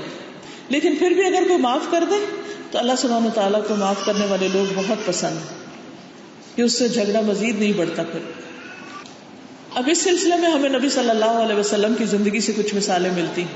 مثلاً ایک مثال ہے، حضرت ابو ہریرہ رضی اللہ تعالیٰ عنہ کہتے ہیں کہ ایک آدمی نے نبی صلی اللہ علیہ وسلم کی موجودگی میں ابو بکر رضی اللہ عنہ کو بہت برا بھلا کہا. ابو بکر نبی صلی اللہ علیہ وسلم کی خاموشی پر مسکراتے رہے. یہ دونوں تھے. ایک بندہ آیا، اس حضرت ابو بکر کو گالی گلوچ کرنے لگا. نبی صلی اللہ علیہ وسلم خاموش ہیں، چپ ہیں، مسکرا رہے ہیں. ان کے دوست کو برا بھلا کہا جا رہا ہے اور وہ چپ ہیں. کوئی حکمت ہوگی نا. لیکن جب وہ آدمی حد سے بڑھ گیا اور بہت ہی زیادہ برا بھلا کہنے لگا تو ابو بکر رضی اللہ تعالیٰ عنہ نے بھی اس کی اس بات کا جواب دے دیا. اس پر نبی صلی اللہ علیہ وسلم ناراضگی سے اٹھے اور چلے گئے. ابو بکر نے اس آدمی کو چھوڑا، وہ حضور صلی اللہ علیہ وسلم کے پیچھے چلے گئے کہ یا رسول اللہ یہ کیا ماجرا ہے؟ جب تک وہ مجھے برا کہتا رہا آپ خاموش رہے، مسکراتے رہے، اور جب میں نے اس کی بات کا جواب دیا تو آپ غصے میں آ کر کھڑے ہو گئے اور چلے گئے. آپ نے فرمایا تمہارے ساتھ ایک فرشتہ تھا جو تمہاری طرف سے جواب دے رہا تھا. جب تم نے جواب دیا تو درمیان میں شیطان آ گیا، اور ایسے شیطان کی موجودگی میں میں نہیں بیٹھ سکتا. تو اس سے یہ پتہ چلتا ہے کہ جہاں بدلہ لے بھی سکتے ہو وہاں بھی معاف کرنا زیادہ پسندیدہ ہے. اور نبی صلی اللہ علیہ وسلم کی سنت یہی، کیونکہ یہ دین کے لیے نہیں، یہ کس کے لیے تھا؟ ذات کے لیے. کیونکہ حضرت ابو بکر کو برا کہہ رہا تھا نا، تو انہوں نے اپنی ذات کے دفاع میں جواب دے دیا، تو اس کو آپ نے پسند نہیں کیا. لیکن وہ تو صدیق کا مقام ہے. ایک عام انسان اگر جواب دے دیتا ہے اور ایک حد میں رہ کے دیتا ہے تو اس کی اجازت ہے، لیکن معاف کرنا نبی صلی اللہ علیہ وسلم کا طریقہ ہے. غصے کی تیسری قسم جو سخت ناپسندیدہ ہے اور اس کے نقصانات، اب میں یہ انشاءاللہ آپ کو حدیث کی روشنی میں بتاؤں گی. حضرت جندب سے روایت ہے کہ رسول اللہ صلی اللہ علیہ وسلم نے فرمایا، ایک آدمی نے کہا اللہ کی قسم اللہ فلاں آدمی کی بخشش نہیں فرمائے گا، یعنی اللہ فلاں کو نہیں بخشے گا. تو اللہ تعالیٰ نے فرمایا کون آدمی ہے جو میرے بارے میں قسم کھاتا ہے کہ میں فلاں آدمی کی مغفرت نہیں کروں گا؟ میں نے فلاں کو معاف کر دیا اور تیرے اعمال میں نے ضائع کر دیے. کتنی بڑی بات، کیونکہ کسی کو معاف کرنا اور نہ کرنا یہ اللہ سبحانہ و تعالیٰ کا فیصلہ ہے، بندوں کا فیصلہ نہیں ہے. تو ہمیں کسی کے بارے میں فتوی نہیں دینے چاہیے کہ فلاں تو جہنم میں جانے والا ہے اور فلاں جو ہے اس کے گناہ معاف ہی نہیں ہوں گے اور فلاں کی پکڑ ہوگی. کوئی پتہ نہیں کون کب توبہ کر لے اور کس کا خاتمہ کس چیز پر ہو. پھر اسی طرح دمدم بن جوز جمامی کہتے ہیں کہ ایک مرتبہ مجھ سے ابو ہریرہ رضی اللہ عنہ نے فرمایا، اے یمامی، کسی آدمی کے متعلق یہ نہ کہنا کہ اللہ کی قسم تیری بخشش کبھی نہیں ہوگی. یہ کبھی نہیں کہنا کہ تمہیں نہیں بخشا جائے گا، کبھی نہیں کہنا کہ اللہ تجھے کبھی جنت میں نہیں ڈالے گا. میں نے عرض کیا کہ اے ابو ہریرہ، یہ تو ہم میں سے ہر شخص غصے کے وقت اپنے بھائی اور ساتھی سے کہہ دیتا ہے. یہ تو عام بات ہے کہ ہم ایک دوسرے کو کہہ دیتے ہیں، جیسے پنجابی میں نا تینوں نہیں بخشنا اللہ نے، ایسے جملے کہہ دیتے ہیں لوگ. یہ کبھی بھی نہ کہے انسان، کیونکہ اللہ سبحانہ و تعالیٰ اس پر بہت سخت ناراض ہوتے ہیں. فرمایا لیکن تم پھر بھی کبھی نہ کہنا. میں نے نبی صلی اللہ علیہ وسلم کو یہ فرماتے ہوئے سنا ہے کہ بنی اسرائیل میں 2 آدمی تھے، ان میں سے ایک بڑا عبادت گزار تھا اور دوسرا بڑا ہی بدکار تھا. ایک بڑا نیک تھا، ایک بڑا بد تھا. عبادت گزار نے گناہگار کو کہہ دیا اللہ کی قسم تیری بخشش نہیں ہوگی، یا یہ کہ اللہ تجھے کبھی جنت میں داخل نہیں کرے گا. اللہ نے ان دونوں کے پاس ملک الموت کو بھیجا، موت کا فرشتہ آ گیا ان کے پاس اور اس نے دونوں کی روح قبض کر لی اور وہ دونوں اللہ کے حضور اکٹھے کھڑے ہوئے. اللہ نے گناہگار سے فرمایا تو میرے رحم و کرم سے جا اور جنت میں داخل ہو جا، اور دوسرے سے فرمایا کیا تو میرے فیصلوں کو جانتا تھا؟ کیا تو جو کچھ میرے ہاتھ میں اس کا منتظم تو ہے، اس کا مینیجر تو ہے، کہ جو کچھ میرے ہاتھ میں یعنی اللہ کے ہاتھ میں. پھر فرمایا کہ اسے جہنم میں لے جاؤ، یہ جو بہت عبادت گزار تھا اس کو جہنم میں لے جاؤ. فرمایا نبی صلی اللہ علیہ وسلم نے اس ذات کی قسم جس کے ہاتھ میں ابو القاسم کی جان ہے، اس نے صرف ایک ایسا کلمہ بولا جس نے اس کی دنیا اور آخرت کو تباہ و برباد کر دیا. ایک جملہ ایسا. کبھی کسی کو ڈیگریڈ نہ کرے، کبھی کسی کے بارے میں ایسے جملے نہ بولے، اور کبھی کسی چیز کا غرور اور تکبر نہ کرے، کیونکہ کوئی پتہ نہیں کس وقت کس چیز پر پکڑ ہو جائے. کیونکہ اصل طاقت تو اللہ کے پاس ہے، اصل اختیار تو اس کا ہے. ہم اپنے آپ کو کیا چیز سمجھنے لگتے ہیں اگر تھوڑے سے بھی ہمیں کوئی نماز روزہ یا قرآن آ جاتا ہے. حضرت عمران بن حسین سے روایت ہے کہ رسول اللہ صلی اللہ علیہ وسلم اپنے کسی سفر میں تھے اور انصار کی ایک عورت اونٹنی پہ سوار تھی. تو اچانک وہ اونٹنی بدکنے لگی. عورت اونٹنی پہ سوار تھی اور اونٹنی یعنی اوپر نیچے ہونے لگی. تو اس عورت نے اپنی اس اونٹنی پہ لعنت بھیجی، قرض کیا اپنی اونٹنی کو. رسول اللہ صلی اللہ علیہ وسلم نے سن لیا کہ وہ عورت کیا کہہ رہی. آپ نے فرمایا اس اونٹنی پر جو سامان ہے اسے پکڑ لو اور اس اونٹنی کو چھوڑ دو کیونکہ اس پہ لعنت کر دی گئی ہے.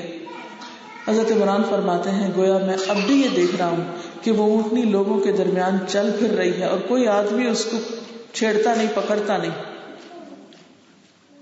تو اس سے یہ پتہ چلتا ہے کہ ایسے الفاظ بولنے سے انسان بعض اوقات مال سے محروم ہو جاتا ہے، رزق سے محروم ہو جاتا ہے، نعمتوں سے محروم ہو جاتا ہے. اس لیے بہت ضروری ہے کہ غصے میں خاص طور پر ہم اپنی زبان کنٹرول کر لیں. کہیں ایسا نہ ہو کہ کچھ ہم بول دیں کہ جس کی وجہ سے وہ اوپر واپس ہمارے اوپر ہی نہ پلٹ آئے. پھر اسی طرح عمران بن حسین سے روایت ہے کہ نبی صلی اللہ علیہ وسلم نے فرمایا جب کوئی شخص اپنے بھائی کو او کافر کہہ دیتا ہے، یہ تو کافر ہے، او فلاں کافر، تو وہ اس کے قتل کی طرح ہے، گویا اس نے اس کو قتل کر دیا، اور مومن پر لعنت کرنا اس کے قتل کی طرح ہے۔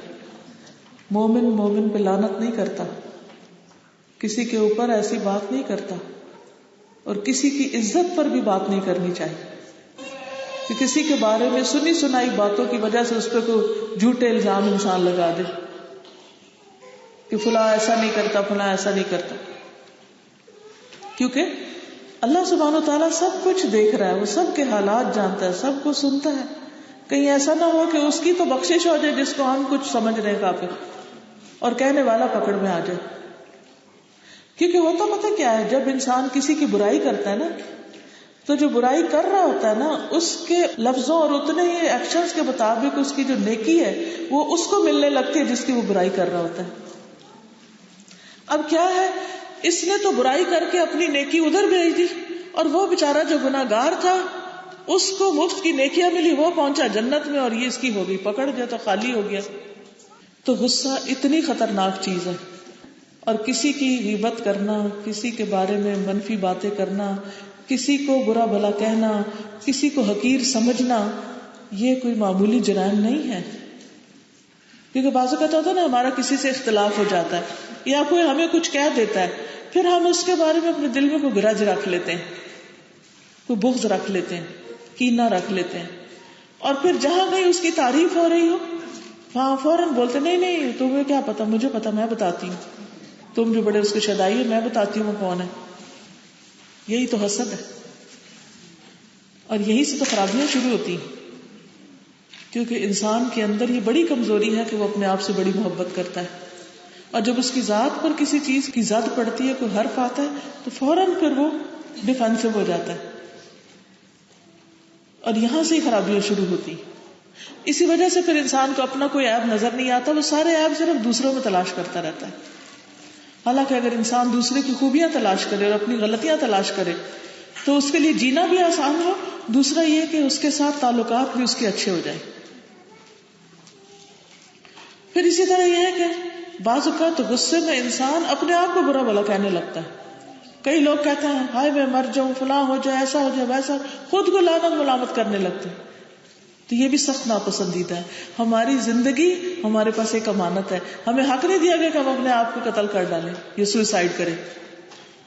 جو شخص جس چیز سے سوئسائڈ کرتا ہے قیامت کے دن اسی سے اپنے آپ کو مارتا رہے گا، اور جہنم میں ہمیشہ اس مصیبت میں ہی پڑا رہے گا۔ مثلا اگر کسی نے اوپر بلڈنگ سے اپنے آپ کو نیچے گرایا ہے تو وہ دوزخ میں ہر وقت اپنے آپ کو گراتا رہے گا، ہر وقت گراتا رہے گا، ہر وقت گراتا رہے گا۔ کسی نے اسٹرینگل کیا اپنے آپ کو تو وہ اسی کے ساتھ جہنم میں بھی اپنے آپ کو اسٹرینگل کرتا رہے گا۔ کسی نے اگر کوئی چھری ماری اپنے آپ کو یا کوئی زہر پی لیا تو وہاں بھی وہی کچھ کرتا رہے گا۔ کیونکہ بعض لوگ یہ سمجھتے ہیں نا کہ اچھا خودکشی کر لیتے ہیں غصے میں آ کے، غصے کا یہ بھی ایک، جیسے قتل نتیجہ ہے نا، تو ایسے خودکشی بھی ایک نتیجہ غصے کا۔ تو انسان سمجھتا ہے اس طرح میری دنیا کے جو میرے مصائب ہیں، یہ مصیبتیں ہیں، یہ تکلیفیں دور ہو جائیں گی۔ وہ دور نہیں ہوگی، وہ تو ایسی شروع ہوگی کہ جو کبھی ختم نہیں ہوگی۔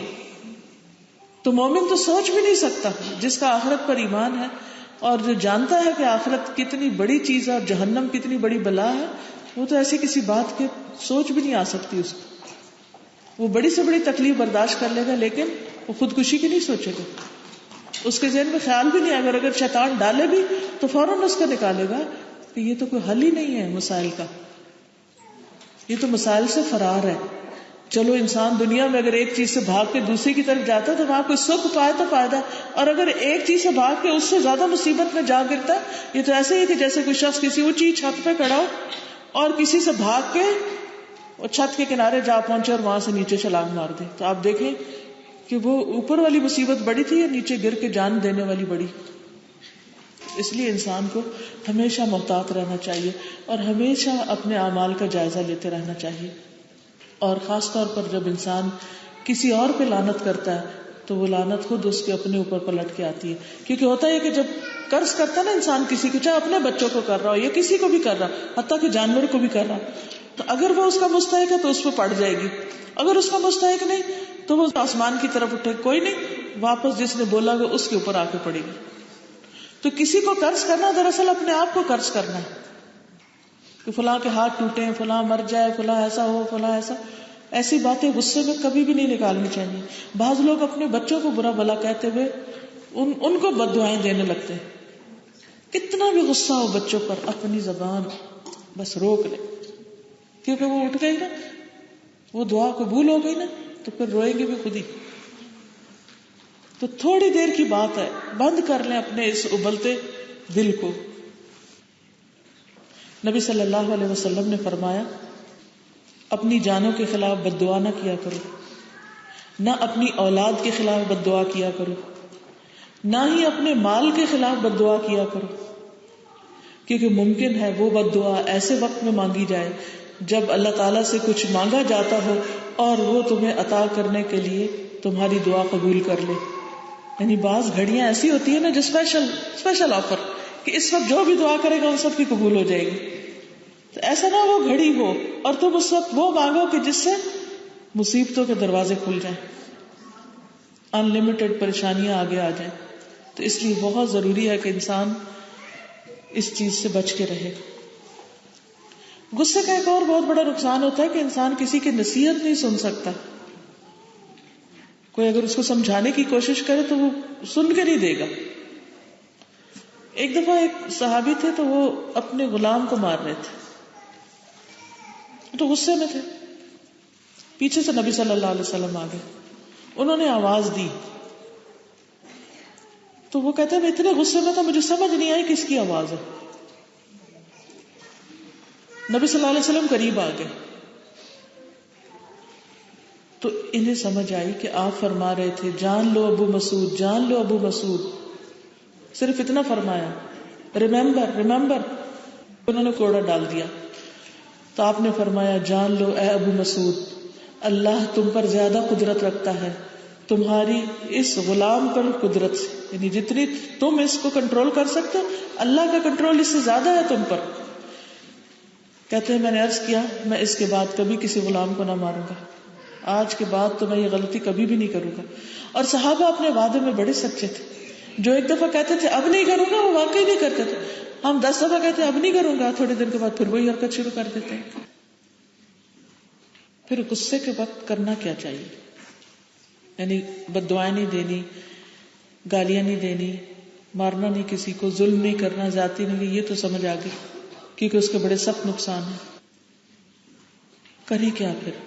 صبر کرنا چاہیے. نہیں کھڑے ہیں تو بیٹھنا ہے، یعنی پوزیشن چینج کر لینی چاہیے. پانی پینا چاہیے، اعوذ باللہ من الشیطان الرجیم پڑھنا چاہیے. جب کوئی یاد کرائے تو یاد آ جانا چاہیے، پھر انسان کو رک جانا چاہیے. کیونکہ یہ جو مشورے دیے جا رہے ہیں یہ نبی صلی اللہ علیہ وسلم کے دیے ہوئے، آپ کے دیے ہوئے. اور اگر آپ کوئی چیز سمجھاتے تو اور ہم مان لینا کہ ہاں انشاءاللہ میں کروں گا تو اللہ تعالیٰ یاد بھی کرا دیں گے. ہمیں کبھی بھی اپنے آپ کو ایکسکیوز نہیں دینی چاہیے کہ یہ ہو نہیں سکتا. اس کا مطلب ہم انکار کر رہے ہیں کہ یہ اٹس ناٹ پاسبل، ہم یہ سولوشن نہیں مانتے، کوئی اور بتائیں. تو جو اللہ کے رسول صلی اللہ علیہ وسلم نے سولوشن دیے وہ سب سے بہترین ہے، انہیں پر عمل کی کوشش کرنی چاہیے.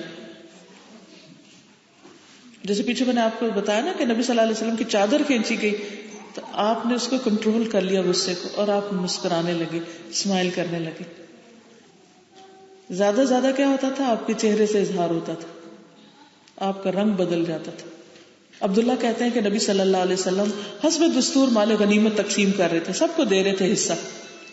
تو ایک انصاری نے کہا اللہ کی قسم اس تقسیم سے اللہ کی رضامندی مقصود نہیں، آپ نے ٹھیک نہیں تقسیم کی. آپ دیکھیے کہ نبی صلی اللہ علیہ وسلم پر بھی لوگ بات کرنے سے نہیں باز آئے، ہم کیا چیز ہے.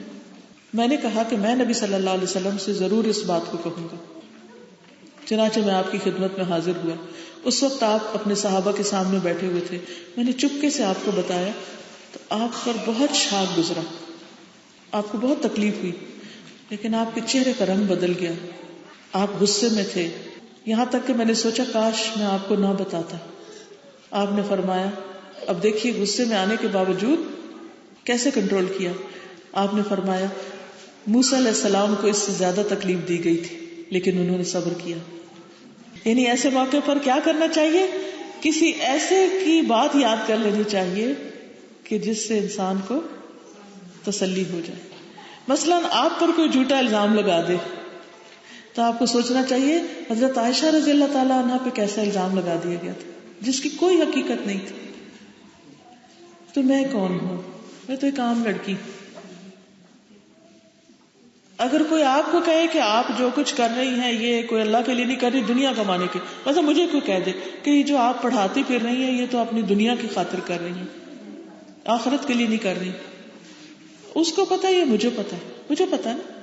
تو اگر وہ ایسی بات کہے کہ جس پہ پھر مجھے غصہ آئے گا کہ اس نے کیسے میرے بارے میں یہ فتویٰ دے دیا، اس کو کیا خبر، اس کو کیا حق کہ میرے بارے میں کہے. تو ایسی صورت میں انسان کو سوچ لینا چاہیے کہ اللہ کے رسول صلی اللہ علیہ وسلم کو تو اس سے بڑی باتیں کہی گئی تھی لیکن آپ نے لوگوں کو جواب نہیں دیا. غصے میں نہیں آپ بولے واپس ان سے کہ تم کیا جانو میری نیت بڑی سچی ہے. جب کوئی آپ کو جھوٹا الزام بھی لگائے تو اس وقت فوراً غصے میں آ کے ڈیفینسو نہ ہو، اس وقت کنٹرول کرنے کی کوشش کریں. کیونکہ اگر وہ شخص اپنی بات میں سچا ہے تو اللہ تعالیٰ آپ کی اصلاح کر دے گا، اور اگر وہ غلط کر رہا ہے تو اللہ تعالیٰ اس کو سمجھا دے گا، اس کو ہدایت دے دے گا ہمارے طرز عمل کی وجہ سے کہ نہیں تم غلط ہو، میں تو ایسا نہیں. اس طرح انسان کی اصلاح ہو جاتی. پھر یہ ہے کہ غصے کے باوجود حق بات کہنی چاہیے، کتنے بھی غصے میں ہو لیکن کسی کے اوپر ناروا بات نہ کریں جبکہ ہمارا دل اس کی گواہی نہ دے رہا ہو. عبداللہ ابن عمر فرماتے ہیں میں رسول اللہ صلی اللہ علیہ وسلم سے جو باتیں سنتا تھا لکھ لیتا تھا اور یاد کر لیتا تھا، یعنی آپ کی حدیثوں کو لکھ کر زبانی یاد کر لیتا تھا. لیکن قریش نے مجھے منع کیا، کہنے لگے تم کیا ہر وقت جو بات سنتے ہو لکھتے رہتے ہو. حالانکہ آپ صلی اللہ علیہ وسلم انسان ہیں، کبھی ان کو غصہ بھی آ جاتا ہے، کبھی آپ خوش بھی ہوتے ہیں. تو میں نے لکھنا چھوڑ دیا، کیا پتا میں غلطی نہ کچھ لکھ دوں. پھر ان کو چین نہیں آیا، پھر انہوں نے اس کا ذکر نبی صلی اللہ علیہ وسلم سے کیا کہ اس طرح میں آپ کی ہر بات لکھ لیتا ہوں اور مجھے اس طرح منع کر دیا گیا کہ ہر بات نہ لکھوں. آپ صلی اللہ علیہ وسلم نے اپنی انگلیوں سے اپنے منہ کی طرف اشارہ کیا اور فرمایا لکھا کرو، اس ذات کی قسم جس کے ہاتھ میں میری جان ہے، اس منہ سے سوائے حق بات کے کوئی اور بات نہیں نکلتی، چاہے میں غصے میں بھی ہوں چاہے میں خوشی میں ہوں، لیکن کوئی غلط بات نہیں نکلتی. یہ ہے کمال درجے کا ضبط. تو اصل تو پتہ انسان کا اسی وقت چلتا ہے نا جب وہ غصے میں ہوتا ہے کہ اس کے منہ سے کیا نکلتا ہے، وہ کیا بولتا ہے. ہمارا بول ہماری شخصیت کا آئینہ دار ہوتا ہے. اور اگر ہم چھوٹی چھوٹی بات پر قرض کرنے لگیں، گالی گلوچ کرنے لگیں، تو پھر اس کا مطلب ہے کہ اندر سے ہم اتنے ہی گندے ہیں، تبھی زبان گندی ہے نا. اگر دل اچھا ہوتا تو زبان بھی اچھی ہوتی. پھر یہ ہے کہ انسان کو معاف کر دینا چاہیے کیونکہ ہم سے بھی تو غلطیاں ہوتی ہیں.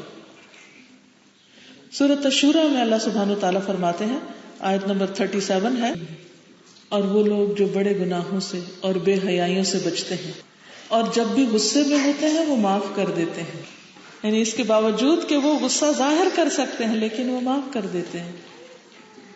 ابن عباس رضی اللہ عنہما کہتے ہیں کہ ادفع باللتی ہی احسن سے مراد یہ ہے کہ غصے کے وقت صبر کر لو، برائی کو معاف کر دو.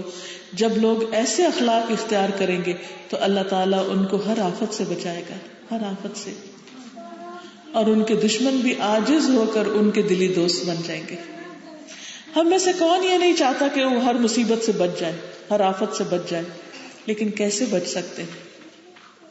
جب ہم اپنے غضب کو روکنے والے ہوں.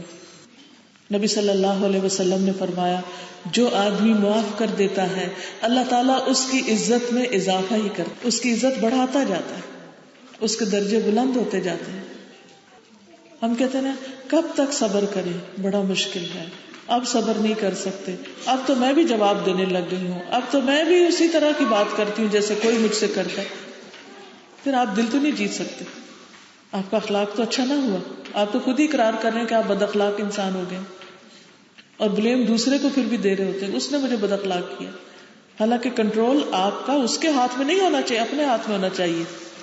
جیسے آپ گاڑی چلا رہے ہوتے ہیں تو کون کنٹرول کرتا ہے آپ کی گاڑی کو؟ آپ. تو زندگی کی گاڑی کو بھی خود کنٹرول کریں، تب حادثوں سے بچیں گے، تب خود بھی کسی کو نہیں نقصان دیں گے اور کوئی آ کے آپ کو بھی نہیں ٹکر مارے گا. لیکن اگر آپ نے اپنی گاڑی کو خود نہیں کنٹرول کیا تو پھر کیا ہوگا؟ آپ بھی کسی کو ماریں گے اور کوئی بھی آپ کو مارے گا. پھر اسی طرح یہ ہے کہ اگر غصہ آئے تو بجائے اس کے کہ ادھر ادھر کی باتیں انسان کرنا شروع کر دے یا دروازے پھینکنا شروع کر دے، برتن توڑے یا کوئی غلط سلط حرکتیں کرے اور اگلے کو پتہ ہی نہیں غصہ کس بات پہ. کئی لوگ اس طرح بھی کرتے ہیں، غصہ کرتے ہیں بتاتے نہیں بھی کس بات پہ غصہ. جیسے بچہ ہوتا ہے، وہ اس کو کسی بات پہ اریٹیشن ہوتی ہے، غصہ ہوتا ہے، ماں اس کو فیڈر دیتی ہے، وہ فیڈر اٹھا پھینکتا ہے. وہ اسے کہتی ہے گلے لگو تو وہ پیچھے اکڑ کے ہوتا ہے. اس کو چپ کراتی ہے، وہ کسی بات سمجھ، تو ماں کہتی ہے مجھے سمجھ نہیں آ رہی اس کو ہوا کیا. تو کچھ لوگ بالکل اسی طرح بڑے ہو کے بھی بچے بنے رہتے ہیں اور وہ اسی طرح کی حرکتیں کرتے ہیں جس سے دوسرے کو کچھ سمجھ نہیں آتی انہیں کیا مسئلہ کیا. کچھ لوگ بولنا ہی چھوڑ دیتے ہیں، سمجھ ہی نہیں آتی بھی کس بات پہ ناراض ہے. ایک عجیب پہیلی بنے ہوئے ہیں، تو دوسروں کی زندگی کس قدر مصیبت میں آ جاتی ہے ایسے. تو یہ ہے کہ نبی صلی اللہ علیہ وسلم کا طریقہ یہ ہے کہ جس بات پر غصہ ہو دوسرے کو وجہ بتا دی جائے کہ میں اس بات پہ ناراض ہوں، یہ بات مجھے غصہ دلا رہی ہے. حضرت عائشہ فرماتی ہے کہ رسول اللہ صلی اللہ علیہ وسلم میرے ہاں تشریف لائے. میں نے اپنے دروازے پہ ایک ایسا پردہ ڈالا ہوا تھا جس پہ تصویریں بنی ہوئی تھی. جب آپ نے اس پردے کو دیکھا تو پھاڑ دیا اور فرمایا اے عائشہ، قیامت کے دن سب سے سخت ترین عذاب اللہ کی طرف سے ان لوگوں کو ہوگا جو اللہ کی مخلوق کی تصویریں بناتے ہیں، یعنی لیونگ تھنگز جیسے جانور، اینیملز اور ہیومن فیسز جو ہیں ان کی تصویریں ڈرا کرتے ہیں. تو ایسے لوگ اللہ کے غصے میں ہوں گے. تو آپ نے اس کو واضح کر کے بتا دیا. پھر یہ ہے کہ غصے کے بجائے دوسرے کو سمجھا دینی چاہیے بات. ایک شخص آیا، آپ صلی اللہ علیہ وسلم اپنے صحابہ کے ساتھ بیٹھے ہوئے تھے، اس نے آ کے مسجد میں پیشاب شروع کر دیا. آج اگر کوئی جوتا بھی لے کر آئے تو لوگوں کا ریئیکشن کیا ہوتا ہے؟ ایک دم اس کے پیچھے پڑ جاتے ہیں کہ تم مسجد میں جوتا لے کے آ گئے. کتنا ناراض ہوتے ہیں. بچے اگر کچھ کر دے تو ان پہ کتنا برستے ہیں. صحابہ اٹھے اور اس شخص کو کچھ روکنے کے لیے سختی کرنے لگے. آپ نے صحابہ کو کنٹرول کر لیا، نہیں چپ چپ. جب وہ پیشاب کر چکا تو آپ نے اس کو بلایا. آپ نے فرمایا کہ دیکھو مسجدیں پیشاب اور گندے کام کرنے کے لیے نہیں ہوتی، مساجد میں پیشاب یا کوئی گندگی وغیرہ کرنا مناسب نہیں. یہ ایک مسجدیں اللہ عز و جل کے ذکر، نماز پڑھنے اور قرآن مجید پڑھنے کے لیے بنائی گئی ہے. یعنی اللہ کا گھر ہے، اس میں ذکر ہوتا ہے، اس میں پیشاب نہیں کیا جاتا. کیونکہ وہ باہر سے کوئی بدو آیا تھا، اس کو پتہ ہی نہیں تھا. بعض اوقات کسی کو پتہ ہی نہیں ہوتا کہ یہاں کے ایٹیکیٹس کیا ہیں، کدھر جانا کدھر نہیں جانا، کیا کرنا کیا نہیں کرنا. تو جیسے گاؤں میں دیہاتوں میں لوگ کہیں بھی پیشاب کرنے بیٹھ جاتے ہیں، اس نے کہا ادھر بھی ٹھیک ہے. لیکن آپ صلی اللہ علیہ وسلم نے غصے کے بجائے دوسروں کو بھی روکا اور اس کو اچھی طرح سمجھا دی بات.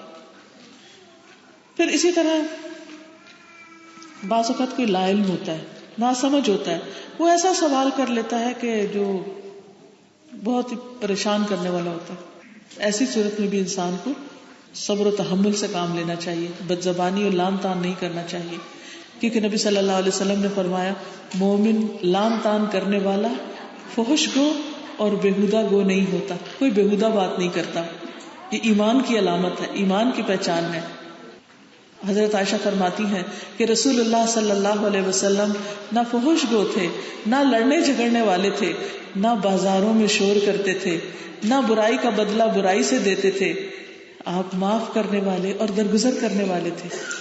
یہ ہے ہمارے پیغمبر، پیارے پیغمبر محمد الرسول اللہ صلی اللہ علیہ وسلم، جن کی امت ہونے پر ہمیں فخر ہے. تو ہمیں بھی کیا کرنا چاہیے؟ یہی اخلاق اپنانا چاہیے. حضرت انس کہتے ہیں، حضرت انس نے 10 سال آپ کی خدمت کی، آپ کے خادم تھے. کہتے ہیں کہ رسول اللہ صلی اللہ علیہ وسلم فحش گو نہیں تھے، نہ آپ لعنت ملامت کرنے والے تھے، نہ گالی دیتے تھے.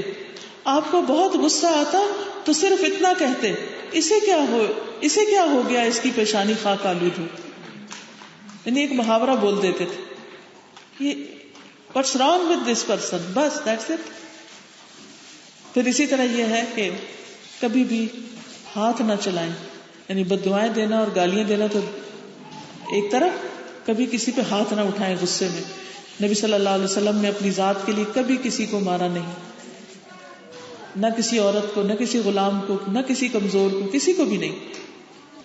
ایک حدیث میں آتا ہے, حدیث قدسی ہے, اللہ سبحانہ وتعالیٰ فرماتے ہیں, اے بندو میں نے ظلم کرنے کو اپنے اوپر حرام قرار دیا ہے, تم بھی ایک دوسرے پر ظلم نہ کرو.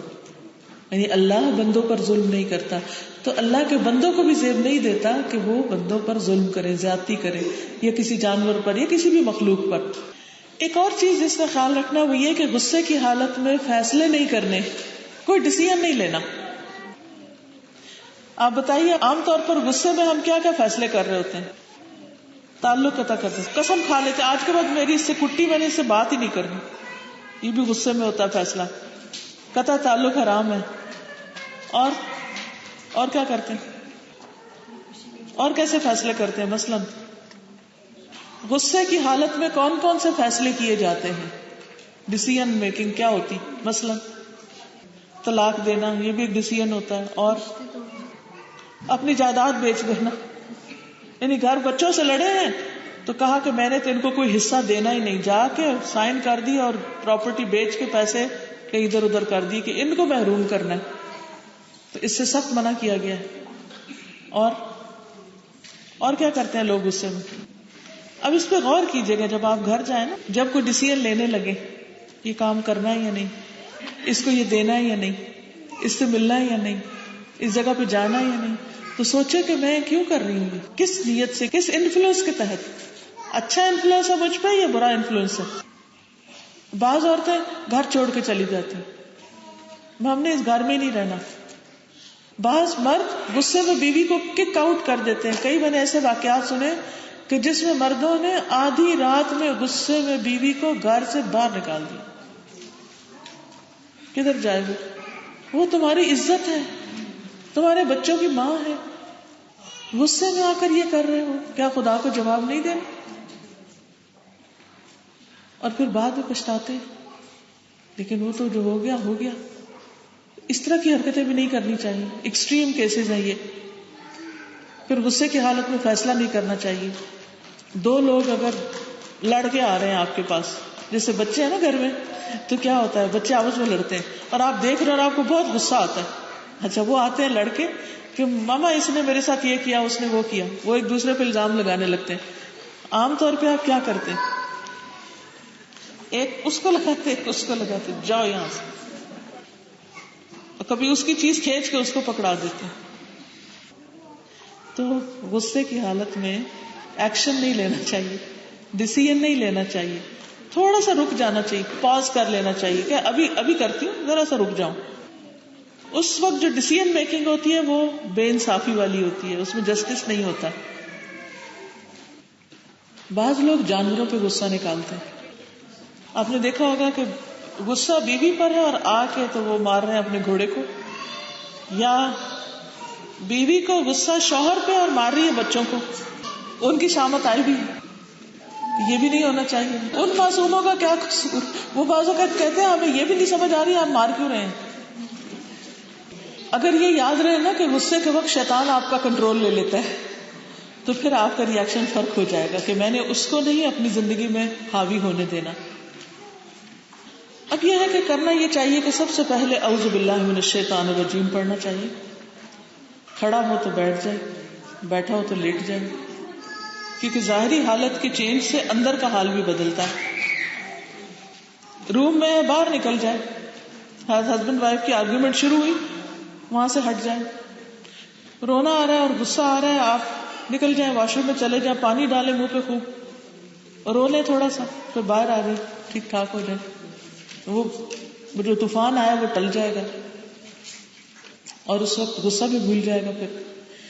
پھر اسی طرح یہ کہ جب آپ اس سچویشن سے ہٹ جاتے ہیں نا, تو بعض اوقات اور کاموں میں مصروف ہو کے آپ کو یاد بھی نہیں رہتا آپ ناراض تھے. مثلا صبح میاں غصے میں گھر سے گیا, آپ نے کہا اچھا میں نے بھی نہیں بولنا.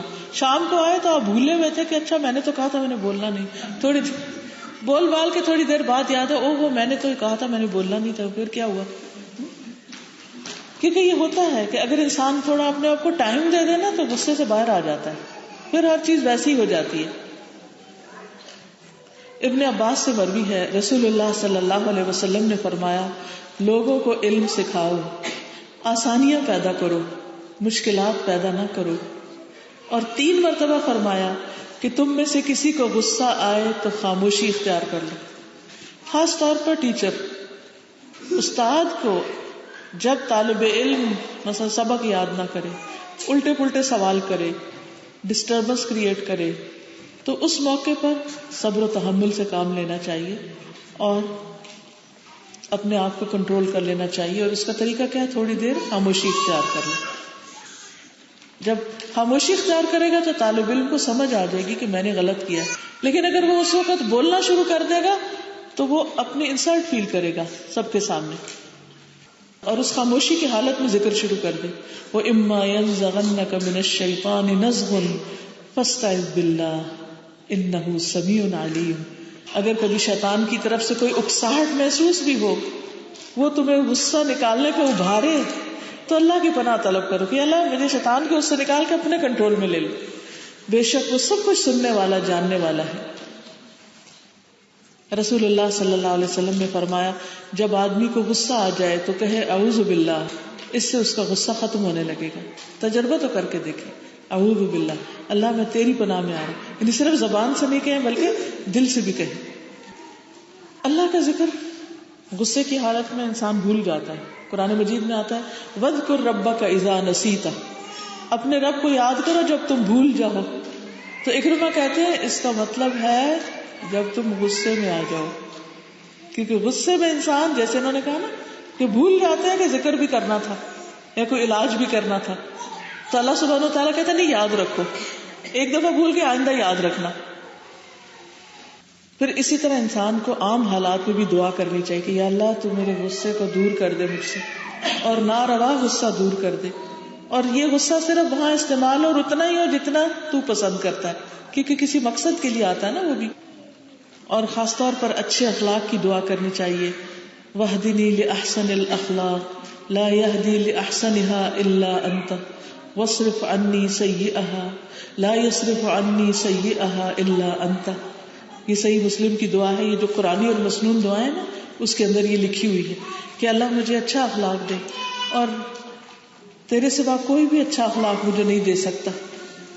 بعض اوقات ماں باپ بھی سمجھاتے ہیں، استاد بھی سمجھاتے ہیں، ہمیں سمجھ کوئی نہیں آتی، نہ ہم بدلتے ہیں. تو کون بدلے گا ہمیں؟ اللہ سبحانہ و تعالیٰ. تو اللہ تعالیٰ سے مانگنا چاہیے اور اللہ مجھ سے برے اخلاق دور کر دے، تیرے سوا کوئی بھی مجھ سے برے اخلاق دور کرنے والا نہیں ہے. پھر یہ کہ انسان غصے پر قابو پانے کا اجر یاد رکھے، کیونکہ جب آپ ایک چیز چھوڑ رہے ہوتے ہیں اور دوسری کچھ مل رہی ہوتی ہے تو وہ آپ کے لیے موٹیویشنل فیکٹر بن جاتا ہے. آپ کو ایک موٹیویشن حاصل ہوتی ہے کہ اچھا میں یہ کر لیتا ہوں، اس کی خاطر کر لیتا ہوں، اس وجہ سے کر لیتا ہوں کیونکہ اس میں میرا فائدہ ہے. اب مثلاً اگر آپ میں سے کوئی بزنس کرتا ہو یا کچھ، تو بعض اوقات آپ اتنے تھکے ہوئے ہوتے ہیں لیکن آپ اپنی شاپ بند نہیں کرتے کیونکہ کسٹمر آ رہے ہیں، آپ کا برا حال ہو رہا ہوتا ہے، پاؤں تھکے ہوئے ہوتے ہیں، لیکن آپ کس لیے نہیں جا کے پیچھے ریلیکس کرنے لگتے؟ نہیں اس وقت کیسے، اس وقت تو میرے مال کمانے کا وقت ہے. تو اسی طرح غصہ آنے کا وقت اجر کمانے کا وقت آ گیا. جب ایسی کیفیت آئے تو اب کہیں کہ اس وقت تو پروفٹ کا ٹائم ہے اور اب مجھے اس میں سے فائدہ حاصل کرنا ہے، آخرت کا اجر کمانا ہے. قرآن مجید میں سورۃ آل عمران آیت نمبر 143، اس میں اللہ سبحانہ وتعالیٰ نے غصہ پینے والوں کی خوبی بیان کی ہے. وَالْقَاظِمِينَ الْغَيْظَ وَالْعَافِينَ عَنِ النَّاسِ وَاللَّهُ يُحِبُّ الْمُحْسِنِينَ. اور غصے کو پی جانے والے اور لوگوں سے درگزر کرنے والے، اور اللہ محسنوں سے محبت رکھتا ہے. یعنی یہ لوگ محسنین میں سے ہیں، بہت عمدہ لوگ ہیں، اچھے لوگ ہیں، ان کی اللہ سبحانہ وتعالیٰ تعریف فرما رہے ہیں. تو ایسے لوگوں سے اللہ بھی محبت کرتا ہے. تو اگر ہمیں یہ خیال ہو کہ اللہ سبحانہ وتعالیٰ کی محبت حاصل ہوگی تو پھر غصہ کنٹرول کرنا آسان ہو جاتا ہے. اسی طرح رسول اللہ صلی اللہ علیہ وسلم نے فرمایا اللہ کے نزدیک غصے کے اس گھونٹ سے زیادہ افضل گھونٹ کسی نے نہیں پیا. وہ گھونٹ جو بندہ اللہ کی رضا میں غصے کو پینے کا پی جاتا ہے، یعنی جب غصہ پی جاتا ہے تو وہ گھونٹ سب سے پسندیدہ ہے اللہ کو. اللہ تعالیٰ کو خوش کر دیتا ہے کہ میرے اس بندے نے اپنی ذات کے لیے انتقام نہیں لیا اور اپنے آپ کو کنٹرول کر لیا. نبی صلی اللہ علیہ وسلم نے فرمایا پہلوان وہ نہیں جو کشتی میں لڑ کے کامیاب ہو جائے، اصلی پہلوان وہ ہے جو غصے کی حالت میں اپنے اوپر قابو پا لے. دوسرے کو کنٹرول کرنا تو آسان ہے لیکن خود کو کنٹرول کرنا مشکل ہے.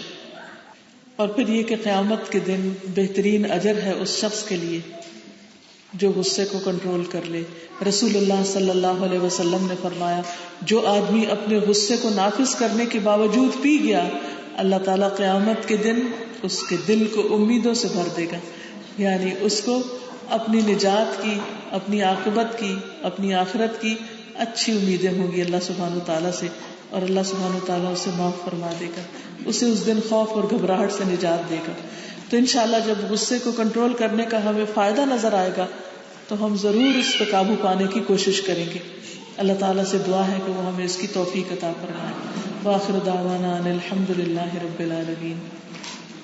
عن ابی ہریرۃ رضی اللہ عنہ ان رجلا قال للنبی صلی اللہ علیہ وسلم اوصنی قال لا تغضب فردد مرارا قال لا تغضب. تھوڑی سی دعا کر لیتے. سبحان اللہ والحمد للہ ولا الہ الا اللہ واللہ اکبر ولا حول ولا قوة الا باللہ العلی العظیم. اللہم صل علی محمد وعلى آل محمد كما صلیت علی ابراہیم وعلى آل ابراہیم انک حمید مجید. اللہم بارک علی محمد وعلى آل محمد كما باركت على إبراهيم وعلى آل إبراهيم إنك حميد مجيد. ربنا آتنا في الدنيا حسنة وفي الآخرة حسنة وقنا عذاب النار. ربنا لا تزغ قلوبنا بعد إذ هديتنا وهب لنا من لدنك رحمة إنك أنت الوهاب. ربنا هب لنا من أزواجنا وذرياتنا قرة أعين واجعلنا للمتقين إماما. اللہ پاک جو کچھ ہم نے پڑھا ہے، جو کچھ ہم نے سیکھا ہے، تو ہمیں اس پر عمل کرنے والا بنا. یا اللہ ہم اس مجلس سے محروم نہ جائیں. یا اللہ جو علم تو نے ہمیں دیا ہے یہ ہمارے خلاف حجت نہ بنے. یا اللہ نبی صلی اللہ علیہ وسلم کے ان پیارے اقوال پر ہمیں عمل کی توفیق عطا فرما.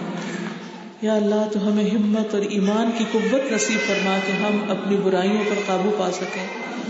اللہ ہمارے بچوں کو ہدایت دے، ہمارے گھر والوں کو ہدایت دے. یا اللہ ان کے درمیان آپس میں اتفاق، اتحاد اور محبت پیدا کر دے.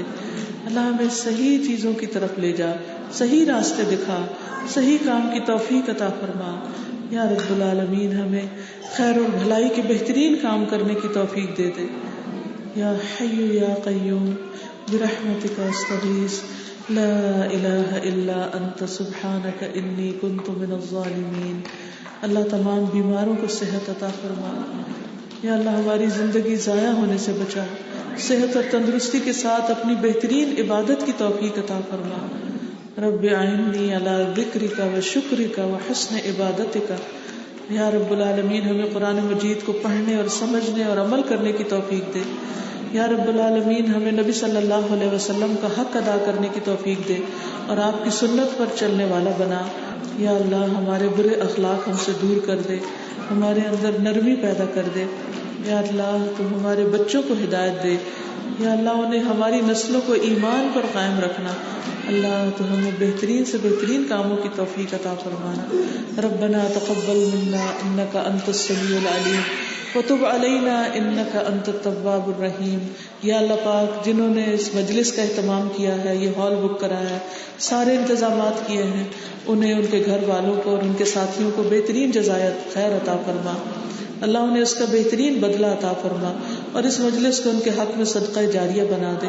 اور بھی جتنے لوگ تیرے دین کی خدمت کر رہے ہیں تو سب کی مدد فرما اور انہیں سیدھے راستے پر چلنے کی توفیق عطا فرما.